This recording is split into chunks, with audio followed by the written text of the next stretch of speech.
Hello বন্ধুরা, এই গল্পের প্রথম সিজন আপলোড করা হয়েছিল। তো আজকে পরেরটুকু সহ সম্পূর্ণ গল্পটা আপলোড করা হয়েছে। যারা প্রথম সিজন শুনেছেন তারা একটু টেনে শুনে নেবেন, টাইম মেনশন করা আছে। আর যারা নতুন তারা সম্পূর্ণ গল্পটা মনোযোগ দিয়ে শুনবেন। আজ ৭ বছর পর বাড়িতে পা রাখছে চৌধুরী বাড়ির বড় ছেলে রিহাত চৌধুরী। তাকে এয়ারপোর্ট থেকে আনার জন্য বাড়ি থেকে গিয়েছে বাবা এবং বড় চাচা। ছোট চাচা বিজনেসের কারণে সিলেট গিয়েছে। তাদের যৌথ ফ্যামিলি। রিহাত তার বাবার একমাত্র ছেলে, তার নিজের কোনো ভাই বোন নেই। তার বড় চাচার ২ মেয়ে এরিনা চৌধুরী আর তৃষা চৌধুরী, ছোট চাচার একটা ছেলে রাতুল চৌধুরী। রিহাদের বাবা সবার বড়, তাদের বাবা চাচাদের মাঝে। ভাইজান, আর কতক্ষণ লাগবে রিহাদের বেরোতে? প্লেন ল্যান্ড করেছে, অনেক সময় তো হলো, এখনো বাইরে আসতেছে না। ভেতরে কোনো সমস্যা হলো না তো? ভেতরে আবার কিসের সমস্যা হবে? একটু ওয়েট কর, চলে আসবে দেখবি। ভেতরে সব ফর্মালিটিস পূরণ করে তারপর আসতে একটু লেট হয়। রিহাদের বাবা এবং বড় চাচা কথা বলার মাঝখানে হোয়াইট শার্ট, ব্ল্যাক প্যান্ট, হাতের মধ্যে ব্লেজার এবং তার পাশে একজনের হাতে ৩টা লাগেজ, আর রিহাদের হাতে শুধুমাত্র একটা লাগেজ। রিহাদ তার বাবার কাছে এসে জিজ্ঞেস করলো, কেমন আছো বাবা? আলহামদুলিল্লাহ, ভালো আছি। তুই কেমন আছিস? আলহামদুলিল্লাহ ভালো আছি। আপনি কেমন আছেন চাচা? আলহামদুলিল্লাহ ভালো আছি বাবা, তুই কেমন আছিস? আলহামদুলিল্লাহ ভালো আছি চাচা। প্লেন তো অনেকক্ষণ আগেই ল্যান্ড করেছে, তাহলে এয়ারপোর্টের ভেতর থেকে বের হতে এত টাইম লাগলো কেন? আর আসতে কোনো অসুবিধা হয়নি তো?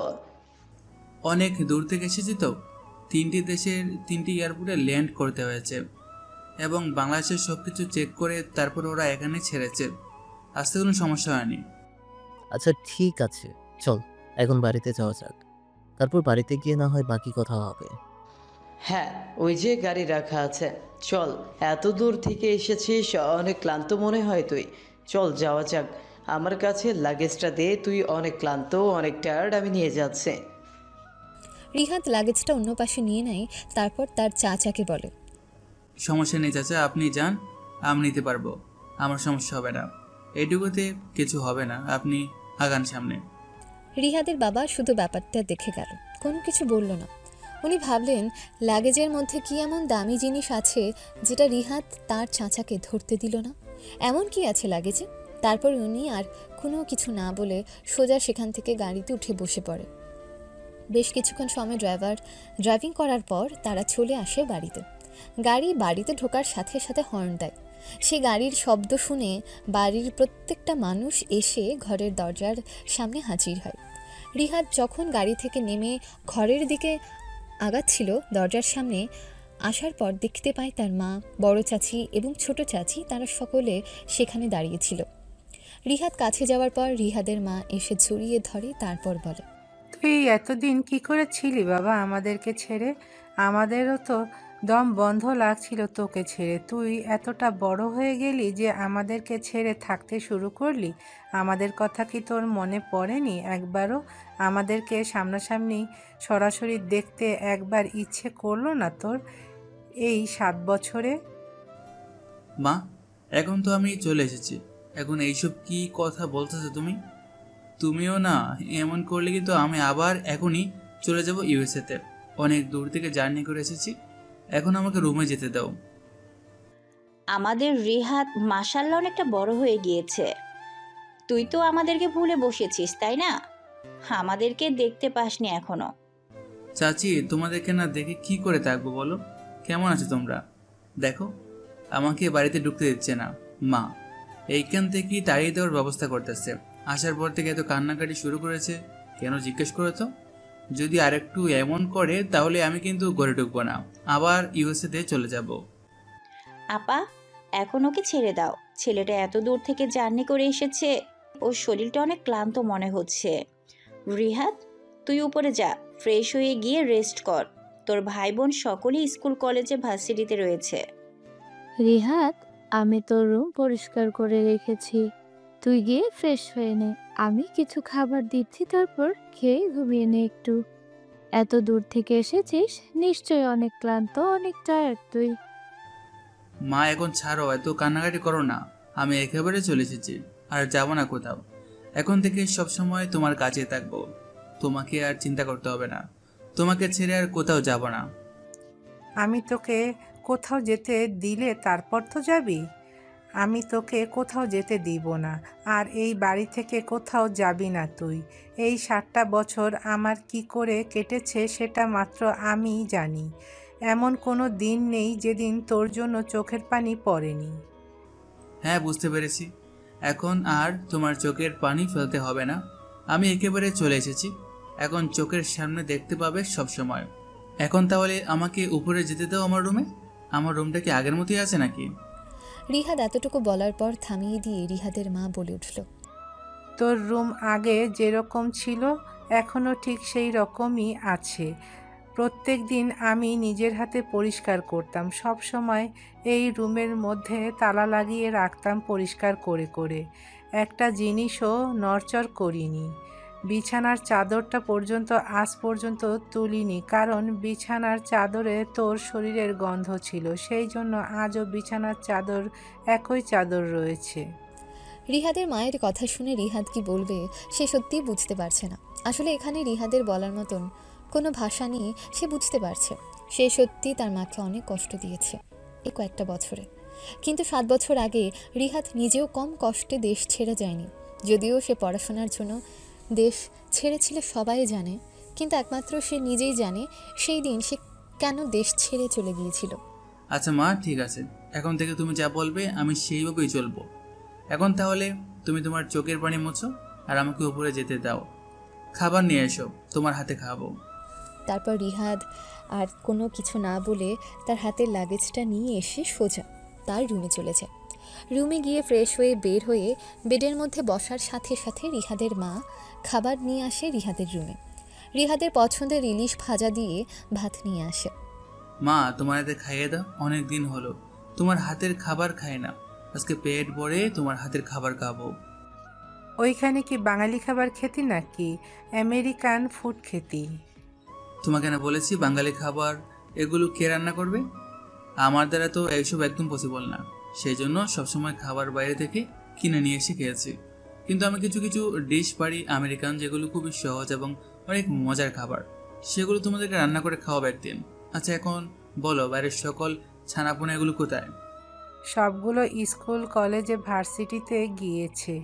চলে আসবে কিছুক্ষণের মধ্যেই। 4টা বেজে গিয়েছে। তৃষ্ণা আজকে ভার্সিটি থেকে একটু শপিংয়ে যাওয়ার কথা ওর একটা ফ্রেন্ডের সাথে। কালকে রাতে অনেকবার তোর বাবাকে বলেছে, কিন্তু উনি দিতে নারাজ একা একা শপিংয়ে যেতে।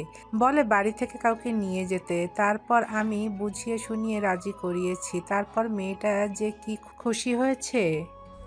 তারপর আস্তে আস্তে রিহাদকে পুরোটা খাবার খাইয়ে রিহাদের মা খাবারের খালি প্লেটটা নিয়ে সেখান থেকে চলে যায় নিচে। রিহাদ আর কোনো কিছু না করে সোজা খাবার খেয়ে একটু হাঁটাহাঁটি করে শুয়ে পড়ে। আমেরিকা থেকে 16 ঘন্টা জার্নি করে আসার পর অনেক ক্লান্ত লাগছে শরীরটা, সেজন্য আর কোনো কিছু না পড়ে ঘুমিয়ে পড়ে। রাত 9টার সময় তৃষা এসে ডেকে তোলে। রিহাদ ভাইয়া, ভাইয়া এই যে ওঠো তাড়াতাড়ি, বাবা ডাকতেছে। সকলে বসে আছে তোমার জন্য একসাথে খাবে বলে, বলেছে তোমার সাথে তাড়াতাড়ি নিচে আসার জন্য। রিহাদ ঘুম থেকে আস্তে আস্তে উঠে তৃষাকে জিজ্ঞেস করলো, কেমন আছিস? আর বাইরে থেকে কখন এসেছিস বাড়িতে? 4:20 চলে এসেছি বাড়িতে। আমি বাড়িতে এসেই দেখি মাত্র বড়মা তোমাকে খাইয়ে খাবার প্লেট নিয়ে নিচে গিয়েছে। তারপর বড়মাকে জিজ্ঞেস করার পর বড়মা বলল তুমি নাকি ঘুমাচ্ছ। তারপর আর আসেনি, ভেবেছি রাতেই কথা বলবো একেবারে। তোর ভার্সিটি ছুটি হয় 3টায়, তাহলে এতক্ষণ তুই বাইরে কি করছিলি? তৃষা এবার আমতামতা করে বলে উঠল, আসলে ভাইয়া তোমাকে বলতে ভুলে গিয়েছিলাম, আমার একটা ফ্রেন্ডের সাথে মার্কেটে গিয়েছিলাম। মেয়ে ফ্রেন্ড, আমার কোনো ছেলে বন্ধু নেই সেটা তুমি জানো। আর কালকে মনে ছিল না তোমাকে বলার, তুমি দেশে আসবে সেটা জানতাম না। এভাবে হঠাৎ করে না বলে দেশে চলে আসবে যে, কাউকে কোনো কিছু জানাও নি। কেন, তোদেরকে না জানিয়ে আসার কারণে কি অনেক বেশি ক্ষতি হয়ে গিয়েছে তোদের? যদি ক্ষতি হয়ে থাকে তাহলে বল, চলে যাই। আরে না ভাইয়া, এসব কি বলতেছো তুমি? ক্ষতি হবে কেন? তুমি আসাতে আমরা অনেক খুশি হয়েছি ভাইয়া। আজকে লাস্ট, ফ্রেন্ডের সাথে একা ভার্সিটি থেকে শপিংয়ে গিয়েছিস। আজকের পর থেকে এই বায়না আর কখনো করবি না। শপিংয়ে যাওয়ার দরকার হলে আমাকে বলবি, বাবাকে বলবি, বাড়ির কাউকে নিয়ে যাবি, কিন্তু একা কখনো যাবি না, বুঝতে পেরেছিস? হ্যাঁ ভাইয়া বুঝতে পেরেছি। আর কখনো এমন হবে না। আজ কি শেষ? বাবা বড় আপু তোমাকে নিচে ডাকতেছে, বলেছে তাড়াতাড়ি যেতে। তুমি গেলে ওনারা খাবার খাওয়া শুরু করবে। সবাই টেবিলে বসে আছে তোমার জন্য। আচ্ছা ঠিক আছে, তুই যা নিচে, আমি আসতেছি। রিহাদের কথা শোনার পর তৃষা আর সেখানে না দাঁড়িয়ে সোজা চলে আসে রিহাদের রুম থেকে। তারপর নিচে এসে সকলকে বলে রিহাদ আসছে বলছে। বেশ কিছুক্ষণ সময় পর রিহাদ ফ্রেশ হয়ে রেডি হয়ে একেবারে নিচে নেমে আসে। রিহাদ কোনো কিছু না বলে তার বাবার পাশের চেয়ারটার মধ্যে বসে পড়ে। আসার পর থেকে এতক্ষণ পর্যন্ত কি ঘুমিয়েছিলে নাকি? যে বাবা, এতক্ষণ ঘুমিয়েছিলাম। আসলে 16 ঘন্টা জার্নি করে এসেছি তো, সেজন্য শরীরটা অনেক দুর্বল ছিল। শুয়ার সাথে সাথে ঘুমিয়ে পড়েছি। ভালো করেছিস, ঘুমিয়েছিস। এখন তাহলে খাবার খেয়ে নে। সবাই খাওয়া শুরু করতে যাবে, তখনই রিহাদের বাবা বলে উঠল। সবাইকে তো এখানে দেখতে পাচ্ছি, কিন্তু এরিনা আর রাতুল কোথায়? ওরা কোথায়? ওরা কি করতেছে? ওদেরকে খাবার টেবিলে ডাকুনি কেন? এই না, শরীরটা একটু দুর্বল, সেজন্য ও ঘুমাচ্ছে। আর রাতুল নাকি স্কুল থেকে এসে বিকেলবেলা খেয়েছে, খাবে না, সেজন্য সেও ঘুমাচ্ছে। আমি অনেকবার বলেছিলাম, কিন্তু সেই নাকি এখন খেতে পারবে না। আচ্ছা ঠিক আছে, তাহলে তোমরা বসে পড়ো ওই দিকে, পরে খাওয়ার দরকার নেই। রিহাদের বাবার কথা শুনে কেউ আর সেখানে দাঁড়িয়ে থাকার সাহস করে না। সকলে বসে পড়ে খাবার খাওয়ার জন্য। আসলে বাড়িতে রিহাদের বাবার কথার উপরে আর কেউ কোনো কিছু বলে না। রিহাদের বড় চাচা এবং ছোট চাচা ওনারা ওনার ভাইকে সব কিছু মানে। বড় ভাই যেটা বলবে সেটাই ওরা মানবে। যদি বলে পানিতে ঝাঁপ দিতে, আগুনে ঝাঁপ দিতে, তারা দুই ভাই সেটাই করবে। আজকের দিনে দেখা যায় না এমন ফ্যামিলি। তারপর সকলের খাওয়া শেষে তারা দুই ভাই গিয়ে সোফায় বসলো। রিহাদ যখন খাওয়া শেষ করে উপরের দিকে যাচ্ছিল, তখন তার বাবা ডেকে বলল, রিহাদ কোথায় যাচ্ছ? এখানে এসো একটু, তোমার সাথে কিছু কথা আছে, ইম্পর্টেন্ট। রিহাদ আর কোনো কিছু না বলে সে তার বাবা এবং চাচার সামনে এসে দাঁড়ায়। তারপর রিহাদের বড় চাচা বলে উঠল বসার জন্য। রিহাদ দেরি না করে সেখানেই বসে পড়ে। রিহাদের বাবা বলে উঠলেন, এখন রুমে কি করবে? এতক্ষণ ঘুমিয়েছিলে, এখন কি আর ঘুম আসবে তোমার? আজকে তো আর মনে হয় ঘুম আসবে না। ওই সময় শরীর ক্লান্ত ছিল বলে ঘুম পেয়েছিল, কিন্তু এখন তো আর সম্ভব না। এখানে আমার মানিয়ে নিতে 2-3 দিন সময় লাগবে, কারণ এখন আমেরিকাতে মাত্র সকাল হচ্ছে। আচ্ছা ঠিক আছে, এখন তোমাকে এইখানে কিসের জন্য ডেকেছি জানো তুমি? আপনি কি জন্য ডেকেছেন সেটা তো আমি জানি না, তবে আপনি বললে জানতে পারি। তোকে এখানে বলার জন্যই ডেকেছে। শোন ভাইয়া কি বলে। রিহাদ চুপ করে তার বাবার মুখের দিকে তাকায়। রিহাদের বাবা রিহাদের দিকে তাকিয়ে বলে উঠলেন, আমাদের তো বয়স হচ্ছে তাই না? আমি তোমার বড় চাচা, তোমার ছোট চাচা। অনেক কষ্টে আজকে আমাদের এই বিজনেসটা এখানে এনে দাঁড় করিয়েছি। আশা করি তুমি আমাদের কষ্টটা বুঝবে। আমাদের তো বয়স হচ্ছে, আমরাও একসময় আর থাকবো না। সেজন্য বলতে চাচ্ছি, এখন থেকে তুমি অফিসে যাবে। রিহাদ কিছু বলতে যাবে, তার আগেই রিহাদকে থামিয়ে দিয়ে তার বাবা আবার বলে উঠলেন, হ্যাঁ, আমি জানি তোমার ইচ্ছা তুমি নিজে বিজনেস করবে, নিজের বিজনেস খুলবে একা, কিন্তু এখন এইসব মাথা থেকে ছেড়ে ফেলে দাও। তোমার বাবার বিজনেস আছে, সেহেতু তোমাকে আর এইসব বিজনেস চড়াতে হবে না। তুমি না হয় আমাদের ফ্যামিলি বিজনেসটা সামনে এগিয়ে নিয়ে যাও। আশা করি তুমি না করবে না আমাদের কথা। কিন্তু বাবা, আমারও তো কিছু ইচ্ছে আছে, কিছু স্বপ্ন আছে, তাই না? আমি তো আমার স্বপ্নটা পূরণ করতে চাই। আমি নিজের পায়ে নিজে দাঁড়াতে চাই। আর রিহাদ ভাইয়া যা বলেছে তা শোন। এটা বলে বড় চাচা রিহাদকে চোখ দিয়ে ইশারা করলো আর কোনো কিছু যেন না বলে। তারপর রিহাদ সেখানে আর কোনো কিছু বলেনি। তুমি হচ্ছ চৌধুরী বাড়ির বড় ছেলে, এখন যদি তুমি বিজনেসে না বসো তাহলে কে বসবে? রাতুল এখন অনেকটা ছোট, মাত্র ক্লাস 6-এ পড়ে। ও এসবের কোনো কিছুই বুঝছে না। তোমার বাবার ফ্যামিলির এত বড় বিজনেস থাকতে তোমার কি দরকার আবার এইসবের মধ্যে যাওয়ার? ঠিক আছে বাবা, সমস্যা নেই। আপনি যেভাবে বলবেন সেইভাবেই হবে। আপনি যেহেতু চাচ্ছেন আমাকে আপনার বিজনেস দেখাশোনা করতে হবে, সেহেতু আমি নিজের সর্বোচ্চটা দিয়ে আপনাদের বিজনেসে সাহায্য করব। এখন আপাতত আমাকে কয়েকটা দিন রেস্ট নিতে দিন, তারপর না হয় আমি অফিসে যাব। আমি এখন তোমাকে অফিসে বসার জন্য বলতেছি না। তুমি বাড়িতে এসেছো, কয়েকদিন ঘোরাঘুরি করো, রেস্ট নাও, তারপর ঠান্ডা মাথায় অফিসে যাও। এই সময়ের ভিতরে আমি তোমাকে কোনো রকম ফোর্স করব না। হ্যাঁ ভাইয়া, ঠিকই বলেছে রিহাদ।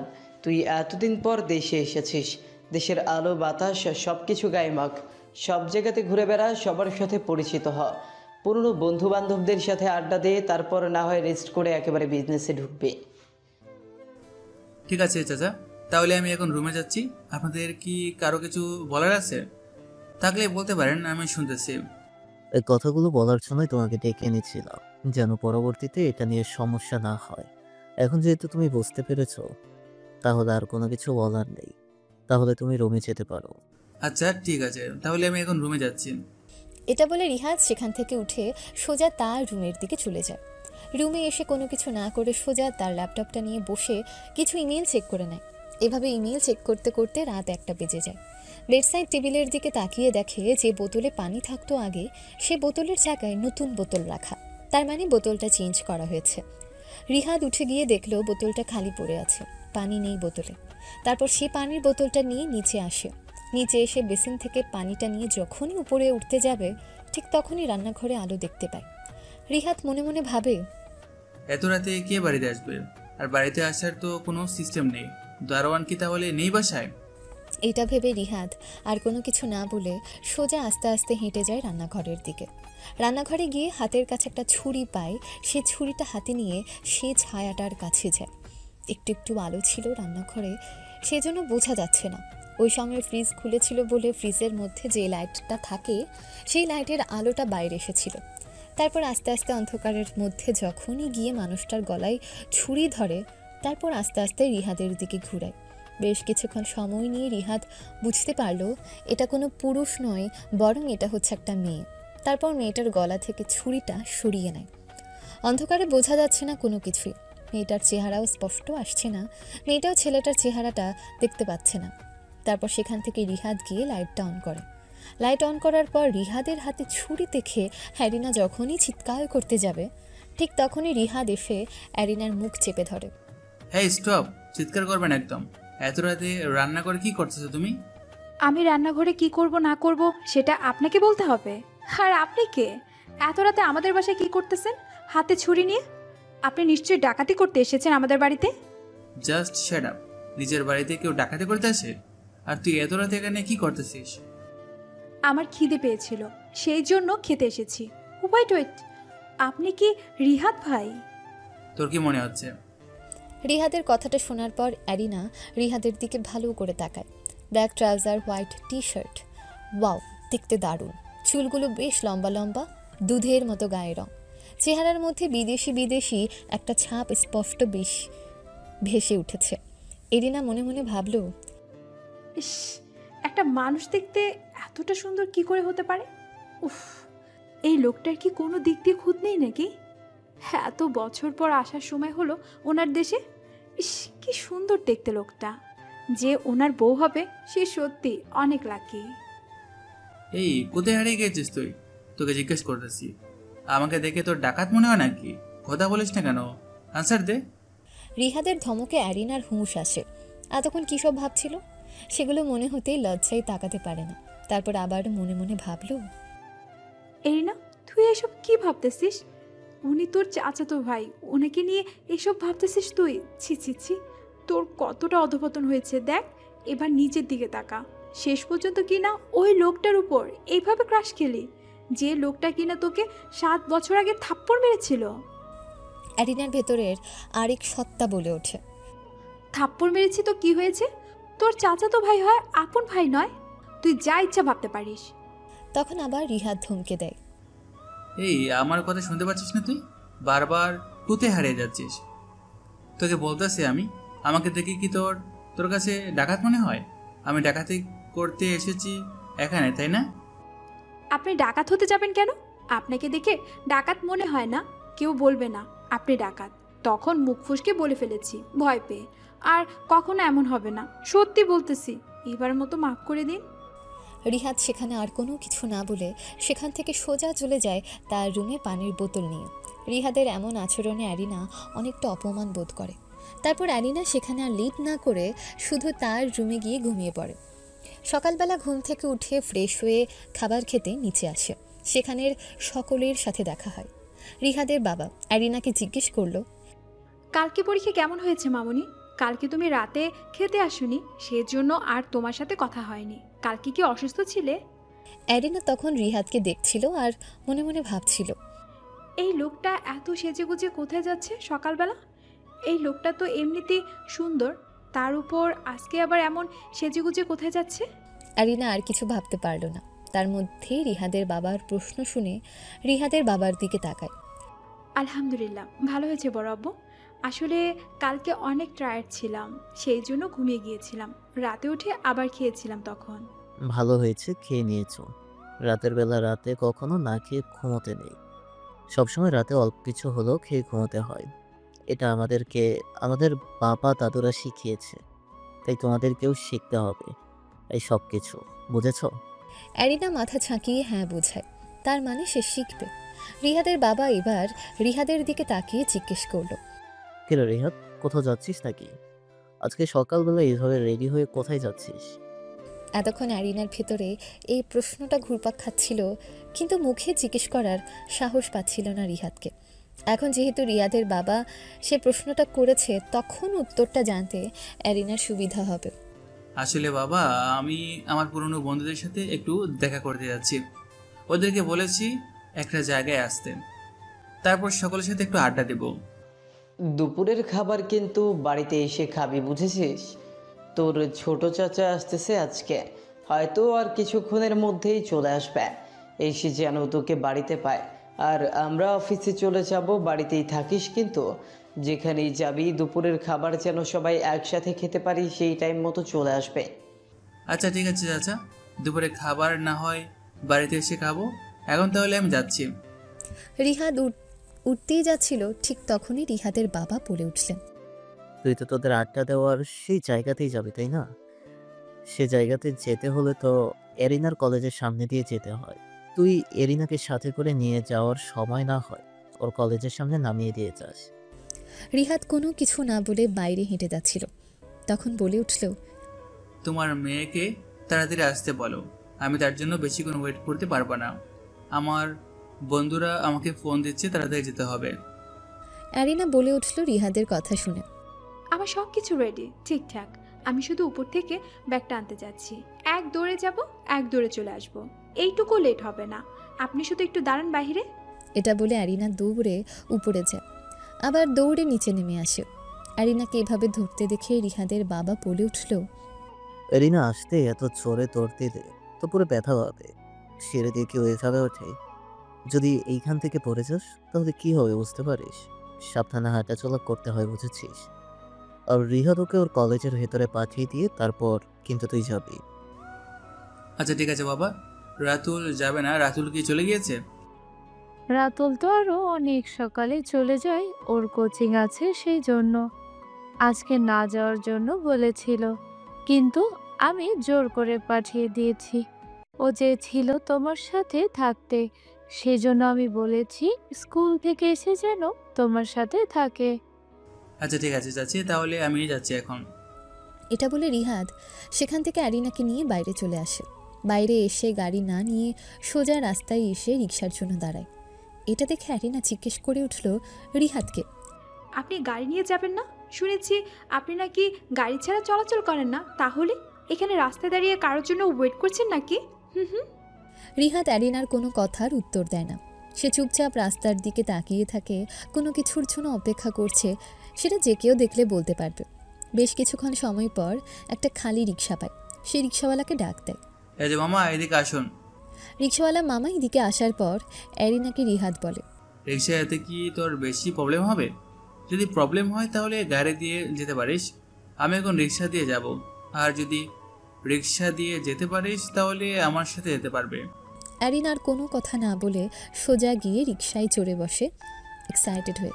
তারপর সেই রিকশার বাকি অংশটুকুতে রিহাদ উঠে বসে। রিহাদ রিকশাতে উঠে বসার পর রিকশাওয়ালা মামা গন্তব্যের দিকে আগাতে থাকে।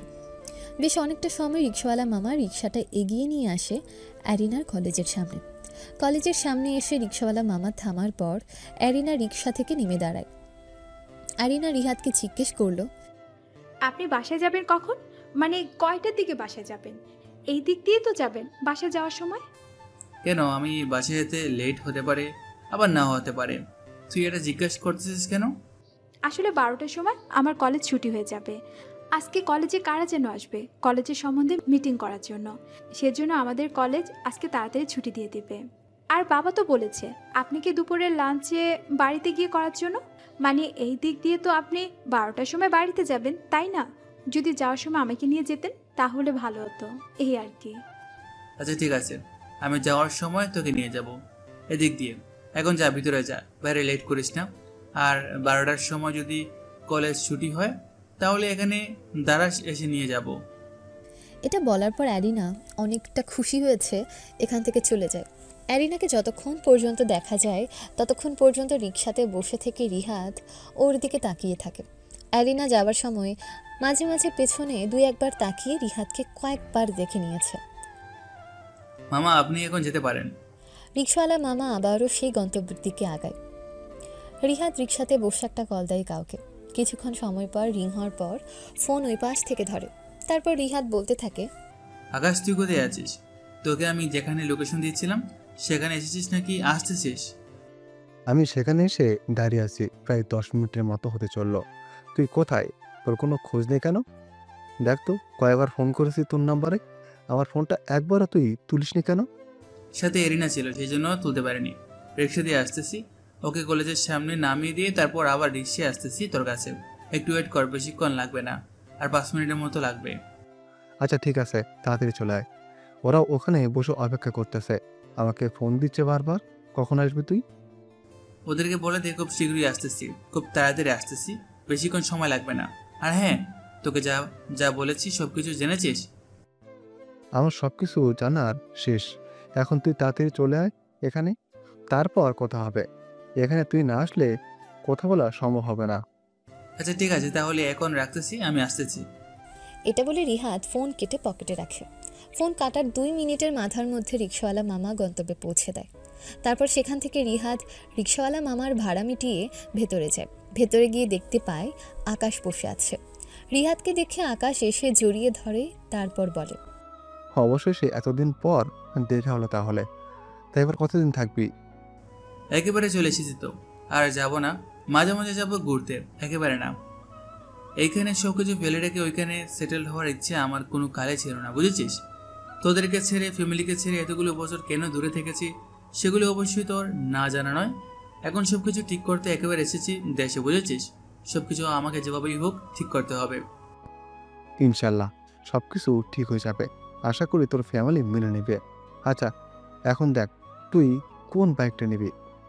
তারপর রিহাদ আকাশের কথা শুনে R15 ইয়ামাহা ব্র্যান্ডের সবগুলো বাইকের মধ্যে গিয়ে পছন্দ করে। R15M তারপর 6 লক্ষ টাকা দিয়ে সেই বাইকটা নিয়ে নেয়।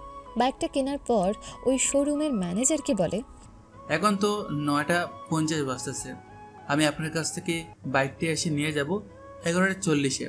ততক্ষণে আপনি বাইকের যাবতীয় কাজ সব সেরে ফেলেন। ঠিক আছে স্যার, আশা করি এর ভেতর আমরা কাজটা কমপ্লিট করে দিব আপনার। আপনি চাইলে এখনই আমাদের কাছ থেকে বাইকটা নিয়ে যেতে পারেন, একটু বসে। ওইখানে 1 ঘন্টার মতো কাজ আছে। সমস্যা নেই, আমরা এসে 11:40-এ বাইকটা নিয়ে যাব।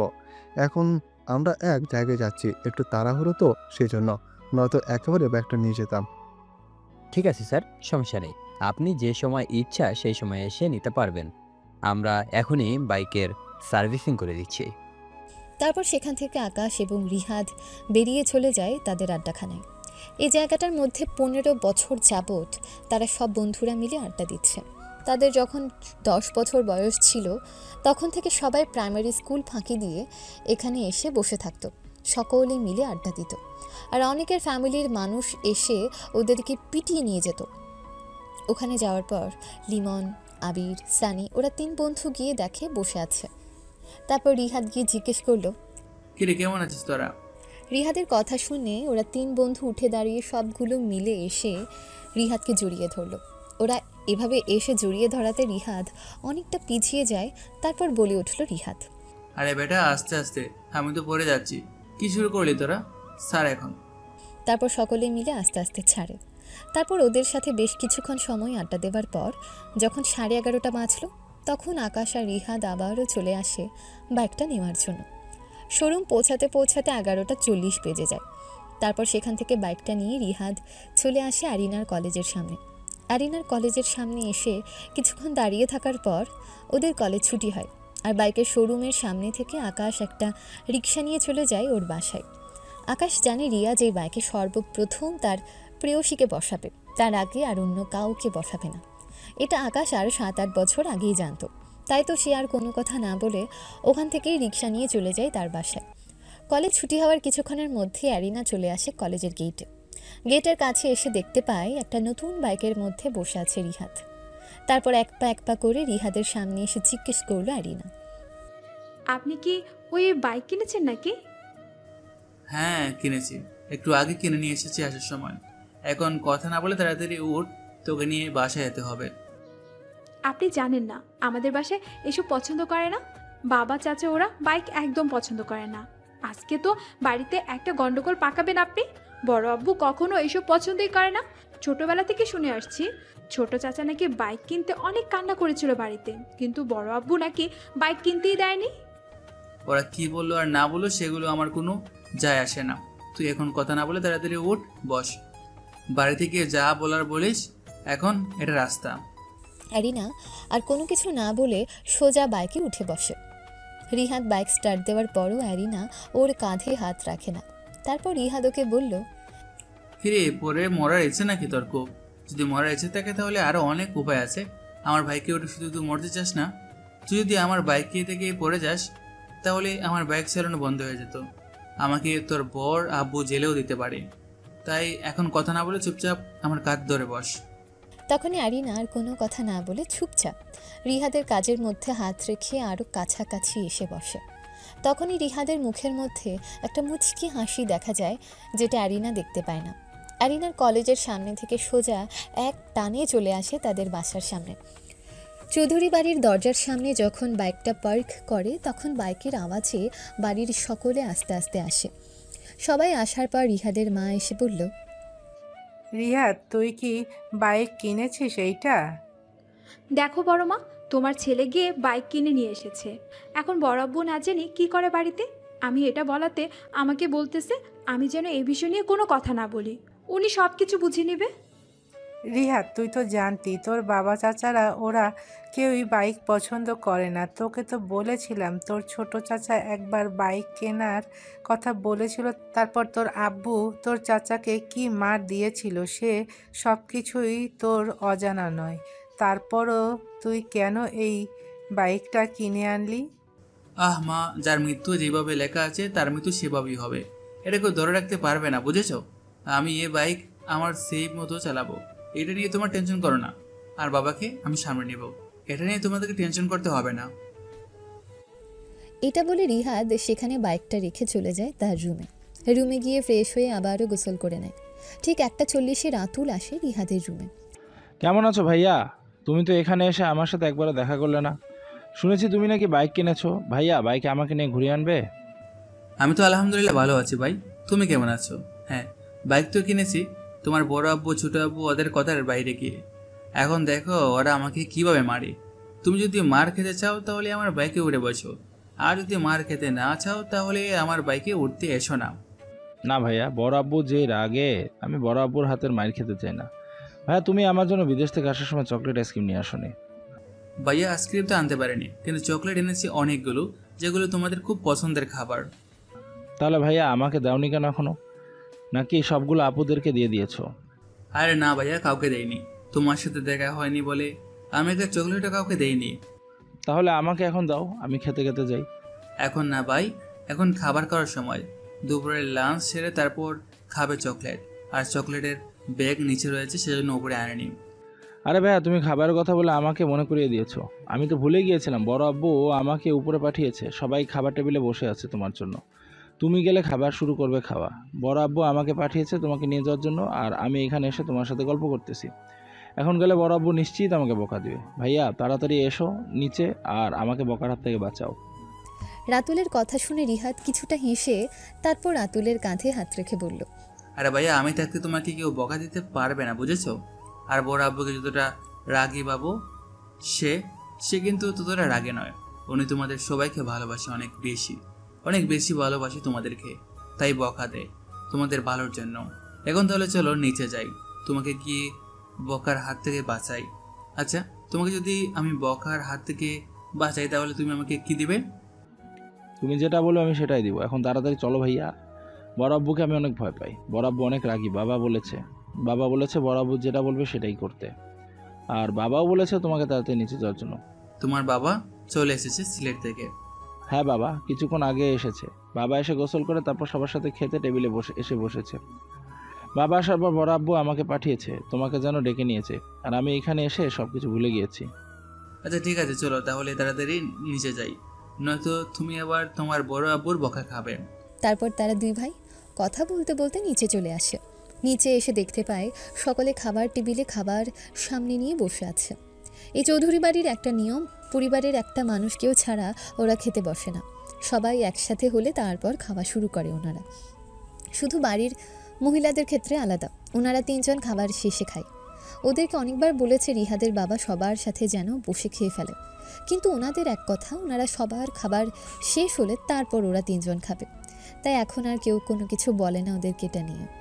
রিহাদ এবং রাতুল ওরা নিচে আসার পর রাতুলের বাবা রিহাদকে জিজ্ঞেস করলো, কেমন আছিস রিহাদ? এতদিন পর তাহলে অবশেষে আমাদের বাংলাদেশে চলে আসলি। আমি তো ভেবেছিলাম 7 বছর গিয়ে আরো 7 বছর চলে যাবে, তারপরও বাংলাদেশে আসবি না। আলহামদুলিল্লাহ ভালো আছি কাকা, তুমি কেমন আছো? তুমি এখন আমার সাথে মজা নিতে শুরু করেছো তাই না? আমার জায়গায় থাকলে তুমি একই কাজ করতে, বুঝেছো? পড়াশোনার চাপে দেশে আর আসতে পারেনি, এখন তোমরা এটা নিয়ে শুধু আমার সাথে মজা করতেছো, কারো সমস্যা নেই? আরে বোকা, তোর সাথে মজা নিতে যাব কেন? বোকার মতো কথা বলিস। এখন চুপচাপ খেতে বস। এখানে সকলে বসে আছে।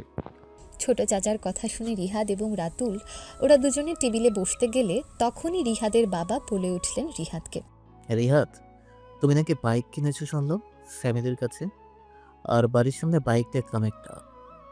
জি বাবা, আপনি সত্যি কথাই শুনেছেন। আর যে বাইক দেখে এসেছেন সেটা আমি কিনে এনেছি, কিছুক্ষণ হবে।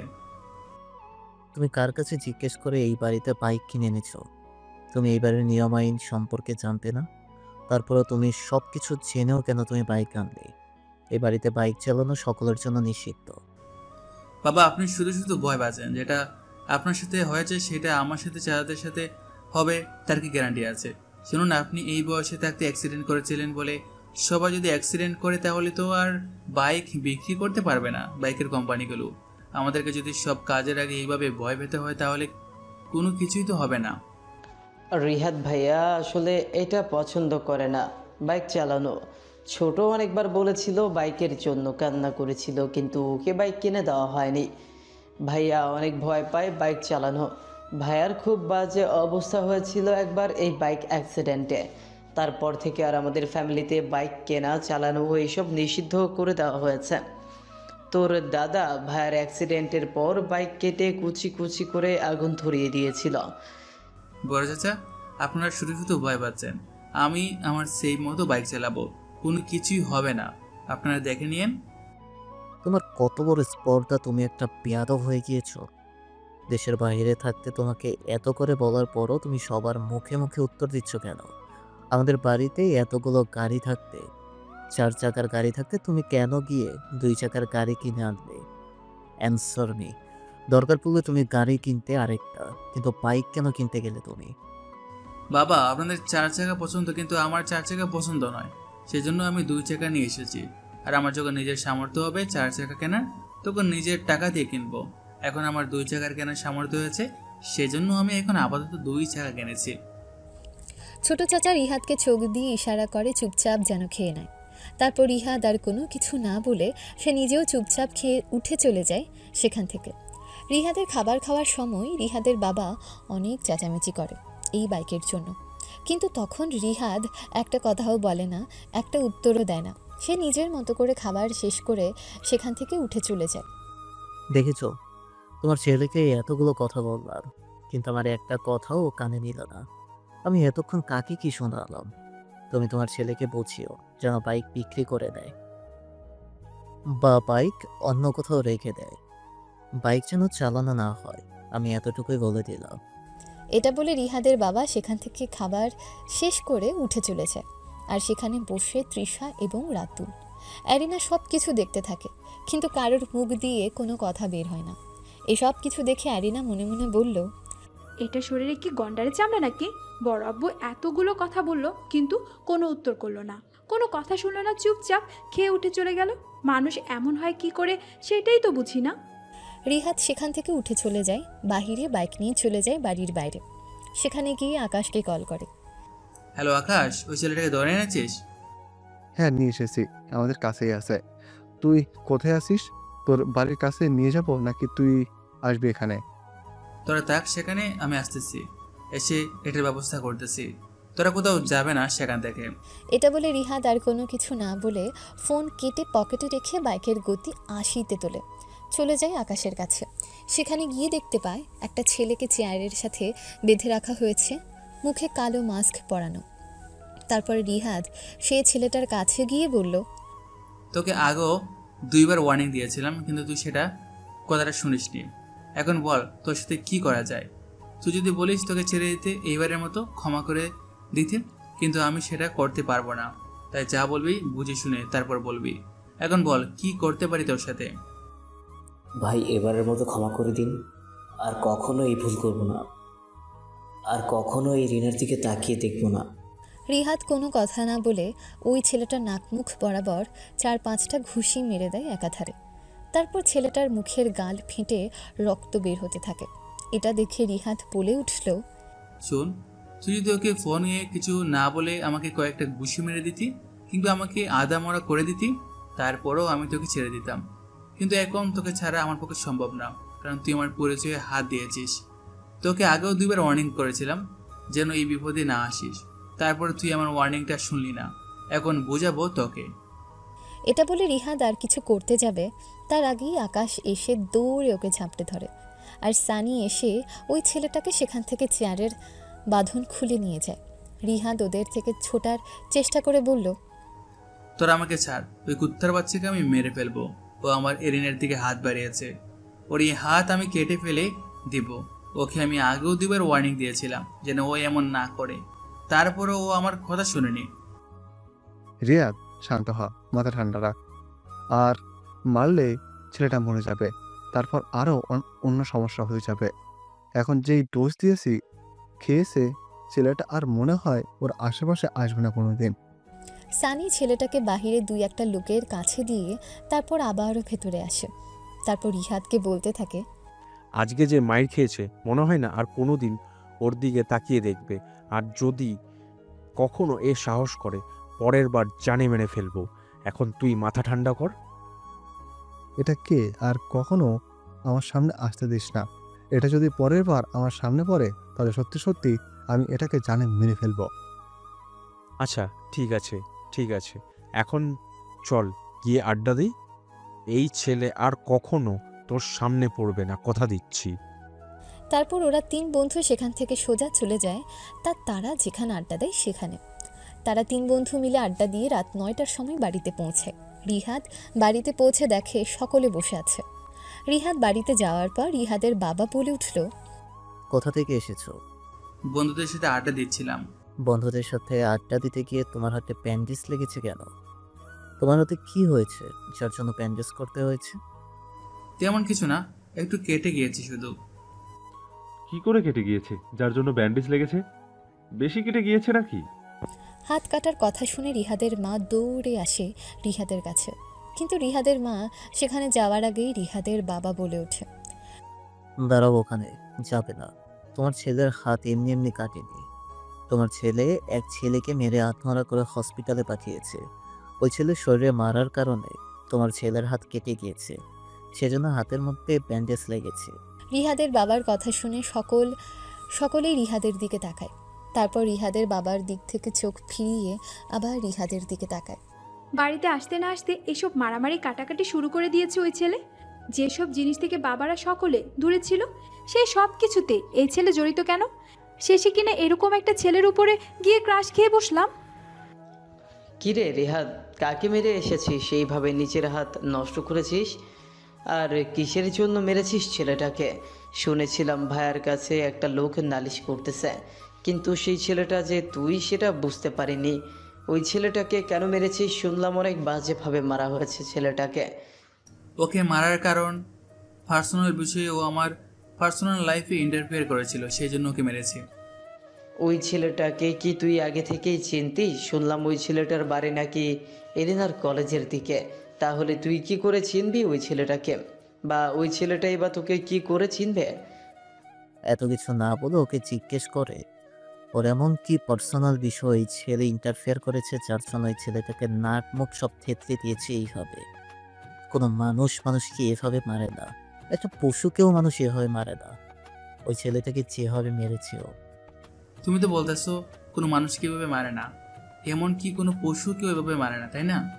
তাহলে ও এমন কিছু করেছে যার জন্য আমাকে এইভাবে মারতে বাধ্য হতে হয়েছে। এবার বুঝে নাও তুমি ও আমার কোন দিকে হাত বাড়িয়েছে।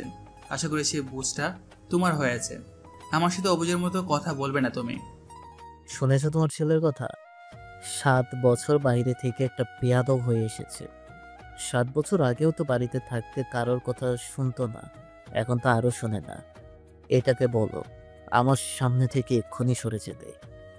আমি জানি না তোমার কাছে বিচারটা কে দিয়েছে কিংবা এই নালিশটি কে জানিয়েছে।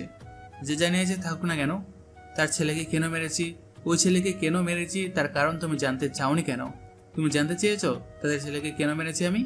ওদের কাছে জানতে চাওনি, এসে আমাকে জিজ্ঞেস করতেছো আমি কেন মেরেছি। রিহাত, কি হয়েছে আমাদেরকে খুলে বল। খুলে না বললে আমরা বুঝবো কি করে বিষয়টা কি হয়েছে। আর বড় ভাই, তুমি একটু মাথা ঠান্ডা করো। আগে শুনি আমরা রিহাত কি করেছে, কেন করেছে ওই ছেলেকে। রিহাত বাবা, তুই বল কি হয়েছে, আমরা শুনি। তোমরা যেহেতু এতটুকু জানতে পেরেছো, আশা করি বাকিটুকু জানতে পারবে। আমি না বললেও জানতে পারবে। তোমার ভাইকে জিজ্ঞেস করো। আমি এখন যাচ্ছি উপরে। এটা বলে রিহাদ আর সেখানে না দাঁড়িয়ে সোজা উপরে চলে যায়। রিহাদ উপরে চলে যাওয়ার পরেই রিহাদের বাবা সেই লোকটাকে ফোন করে, যে লোকটা রিহাদের নামে নালিশ করেছিল। বেশ কিছুক্ষণ সময় কথা বলার পর জানতে পারে রিহাদ কেন মেরেছিল ওই ছেলেটাকে। রিহাদের ব্যাপারে ফোনে কথা বলা শেষ হলে উনি ফোন কেটে পকেটে রেখে দেয় পাঞ্জাবির। তখন আরিনার বাবা কি জিজ্ঞেস করলো, ভাইজান কি হয়েছে আমাদেরকে বলুন একটু। কি জানতে পারলেন কেন মেরেছে রিহাদ ওদেরকে? রিহাদের বাবা কোনো কিছু না বলে আরিনার কাছে যায়। আরিনার কাছে যাওয়ার পর সকলে ওদের দুজনের দিকে তাকিয়ে থাকে। রিহাদের বাবা আরিনার কাছে গিয়ে আরিনাকে জিজ্ঞেস করলো, মামনি, তোমার কলেজের সামনে কি জিহাদ নামের কেউ তোমাকে ডিস্টার্ব করতো? রিহাদের বড় চাচা এবং ছোট চাচা হঠাৎই কথা শুনে অনেকটা অবাক হয়, কারণ এখানে রিহাদকে নিয়ে প্রশ্ন চলছিল। আরিনা এর মাঝে কোথা থেকে আসলো? রিহাদের ছোট চাচা কিছু বলতে যাবে, কিন্তু তা হবার আগেই রিহাদের বড় চাচা হাত দিয়ে ইশারা করে যেন এখানে কোনো কিছু না বলে বড় ভাই সব কিছু দেখছে। রিহাদের বাবার কথা শুনে আরিনা অনেকটা অবাক হয়। তারপর রিহাদের বাবাকে জিজ্ঞেস করে, হ্যাঁ বড় আব্বু, বেশ কিছুদিন যাবৎ ডিস্টার্ব করতেছিল ছেলেটা, কিন্তু আমি সেই ছেলেটার নাম জানি না। জিহাদ কি না হলেও হতে পারে, তার নাম জিহাদ। কিন্তু এই কথাটা আপনি কি করে জানলেন? ওই ছেলেটা তোমাকে ডিস্টার্ব করে মামনি? এই কথাটা কি আমাদেরকে বলা দরকার ছিল না? আমাদেরকে না বলতে, অন্তত তোমার মাকে কিংবা তোমার বড় আম্মুকে বলতে এই বিষয়টা। আমি কিন্তু তোমার কাছ থেকে এমন কিছু আশা করিনি। আসলে বড় আব্বু, আমি ভেবেছিলাম হয়তো ঠিক হয়ে যাবে। ওই ছেলেটা আমাকে ডিস্টার্ব করতো, আমি কথা বলতাম না ওই ছেলেটার সাথে। ভেবেছিলাম হয়তো আর কিছু বলবো না। সরি বড় আব্বু, আর হবে না এমন। এখন থেকে যা কিছুই হবে সব কিছু আপনাকে এসে বলবো। কিন্তু বড় আব্বু, এসব কিছু আপনি কি করে জানলেন? আমি তো কাউকে জানাইনি। এতক্ষণে আরিনার বাবা মুখ খুলে বলে উঠলেন তার বড় ভাইকে, ঠিকই তো ভাইয়া, এরিনা তো আমাদেরকে কোনো কিছু বলেনি, তাহলে আপনি কি করে জানলেন? আর ফোনে এতক্ষণ কি কথা হয়ে বলেছিল রিহাদের ব্যাপারে? আমরা তো রিহাদকে নিয়ে কথা বলতেছিলাম, মাঝখানে আবার এরিনা চলে আসলো কোথা থেকে? ওই ছেলেটাকে কিভাবে মেরেছে জানিস? কি করে মেরেছে ওই ছেলেকে, আর কেনই বা মারলো? ওই ছেলেটার মুখের মধ্যে খুশি দিতে দিতে ছেলেটার মুখের সবগুলো দাঁত ফেলে দিয়েছে। আর বাকি যে কয়টা দাঁত আছে মুখের মধ্যে, সেই কয়টা দাঁত পড়ে যাওয়ার সম্ভাবনা বেশি। ডাক্তার নাকি বলতেছে এখন আর স্পষ্টভাবে কথা বলতে পারবে না, দাঁত নেই। সেই জন্য ছেলেটার নাক ভেঙে ফেলেছে, ঠোঁট পাঙ্গির মতো ফাটিয়ে দিয়েছে। শুধুমাত্র ছেলেটার অপরাধ ছিল এরিনাকে প্রপোজ করেছিল আর রাস্তায় ডিস্টার্ব করেছিল। রিহাদের বাবার কথা শুনে সেখানে উপস্থিত সকলে অবাক হয়ে যায়। শুধু অবাক নয়, অবাকের চরম পর্যায়ে উঠে যায়। রিহাদের ছোট চাচা বলে উঠল তখনই, কি বলছো ভাইয়া তুমি এইসব? রিহাদ এইভাবে মেরেছে একটা ছেলেকে? আমরা কেন জানি বিশ্বাস হচ্ছে না।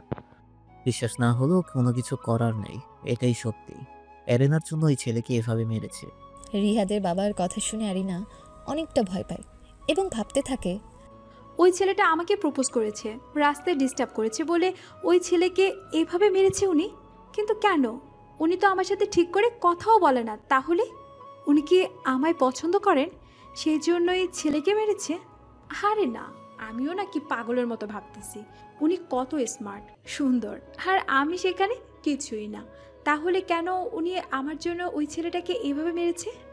আরিনা যখন এগুলো ভাবছিল তখনই আরিনার বাবা বলে উঠল, ভাইয়া রিহাদ কিন্তু রিহাদের কথা রেখেছে। এখন কিন্তু তোমার কথা রাখার পালা। আমি জানি না তোমার মনে কি চলতেছে, কিন্তু এই কাহিনীর পর আমি 100% বলতেছি রিহাদ ওর কথা থেকে এক চুল পরিমাণও নড়বে না। তুমি জানো রিহাদ কতটা শান্ত স্বভাবের ছেলে। ওর দ্বারা যেহেতু এই কাজ করা সম্ভব হয়েছে, তাহলে ফিউচারে ওকে ঘাটানো উচিত হবে না। হ্যাঁ ভাইয়া, এখন তো সে বড় হয়েছে তাই না? এমনকি ওর বিয়ের বয়সও হয়েছে। তাই ও যেহেতু ওর পুরো পুরো কথা রেখেছে, তাই আমি আর দেরি না করে ওদের বিয়েটা দিয়ে দাও। ছোট চাচার মুখে বিয়ের কথা শুনে আরিনার বুকটা কেঁপে ওঠে।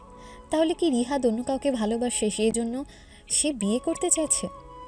এটা ভেবে আরিনার ভেতরটা কষ্টে ফেটে যাচ্ছে। তাও কেউ দেখতে পাচ্ছে না।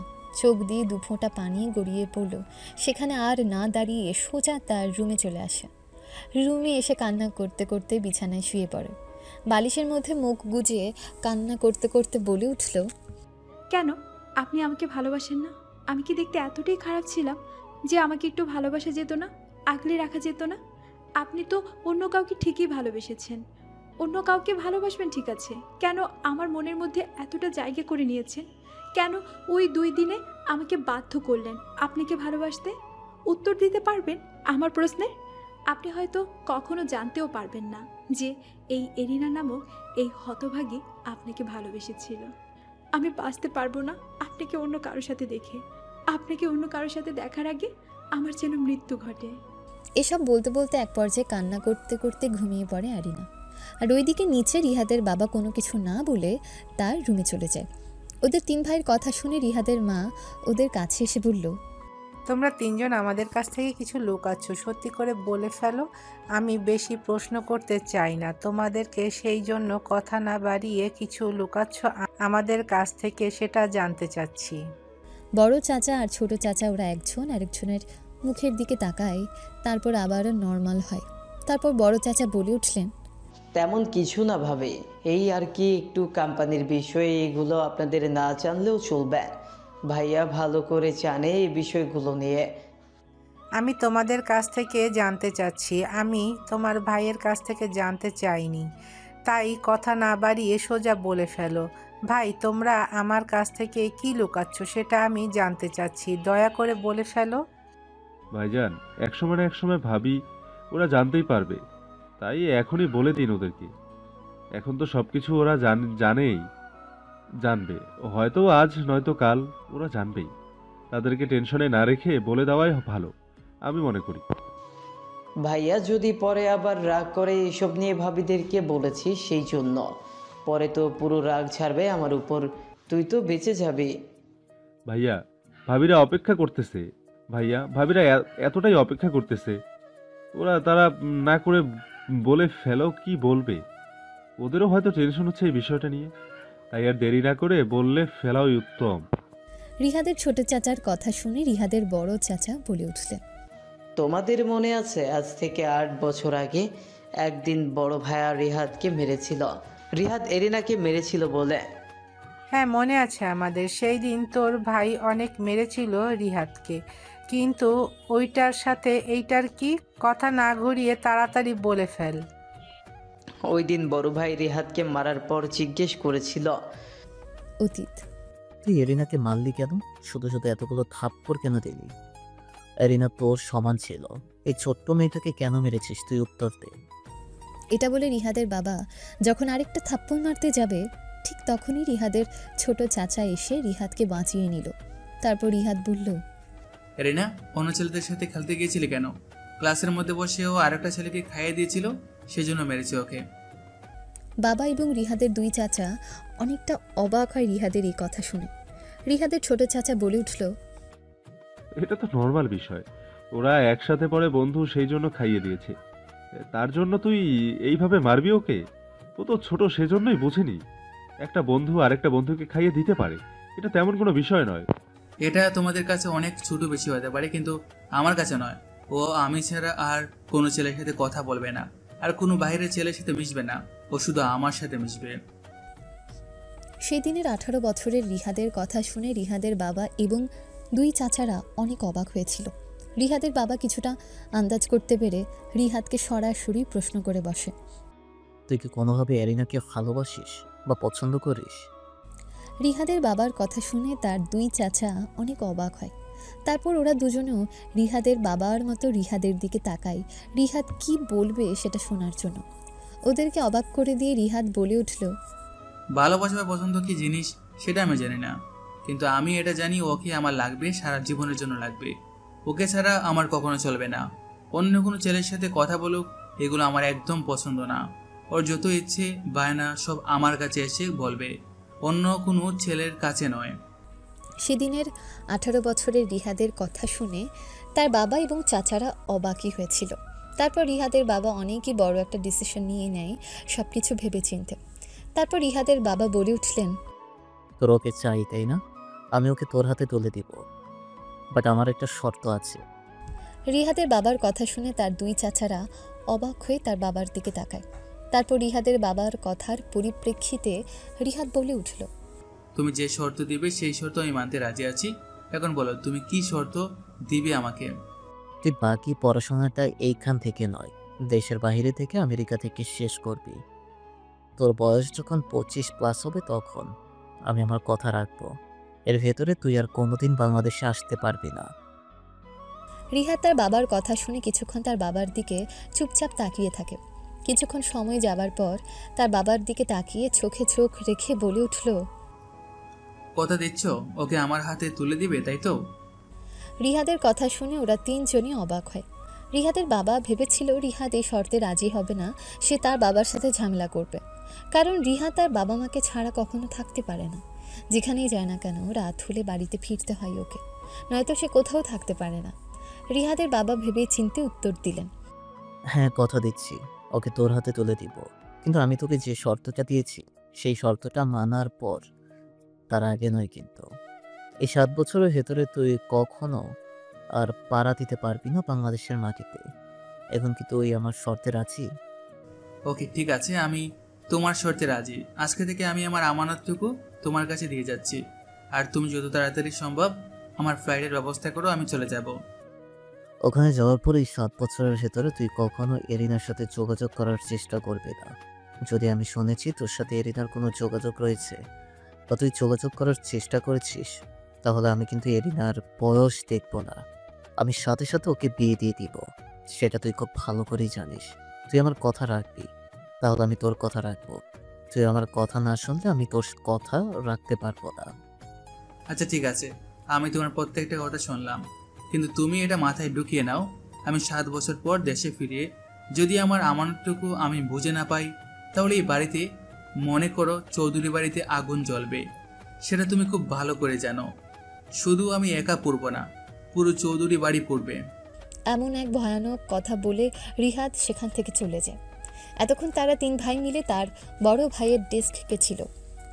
রিহাদকে ফোন করে অফিসে এনেছিল তার ছোট চাচা, এই বিষয়ে জিজ্ঞেস করার জন্য কেন এরিনা কি মেরেছিল। কিন্তু এখানে আসার পর তার বড় ভাই ডেকে নিয়ে নিজের সর্বশক্তি দিয়ে 3টা থাপ্পড় মেরেছিল রিহাদের গালে।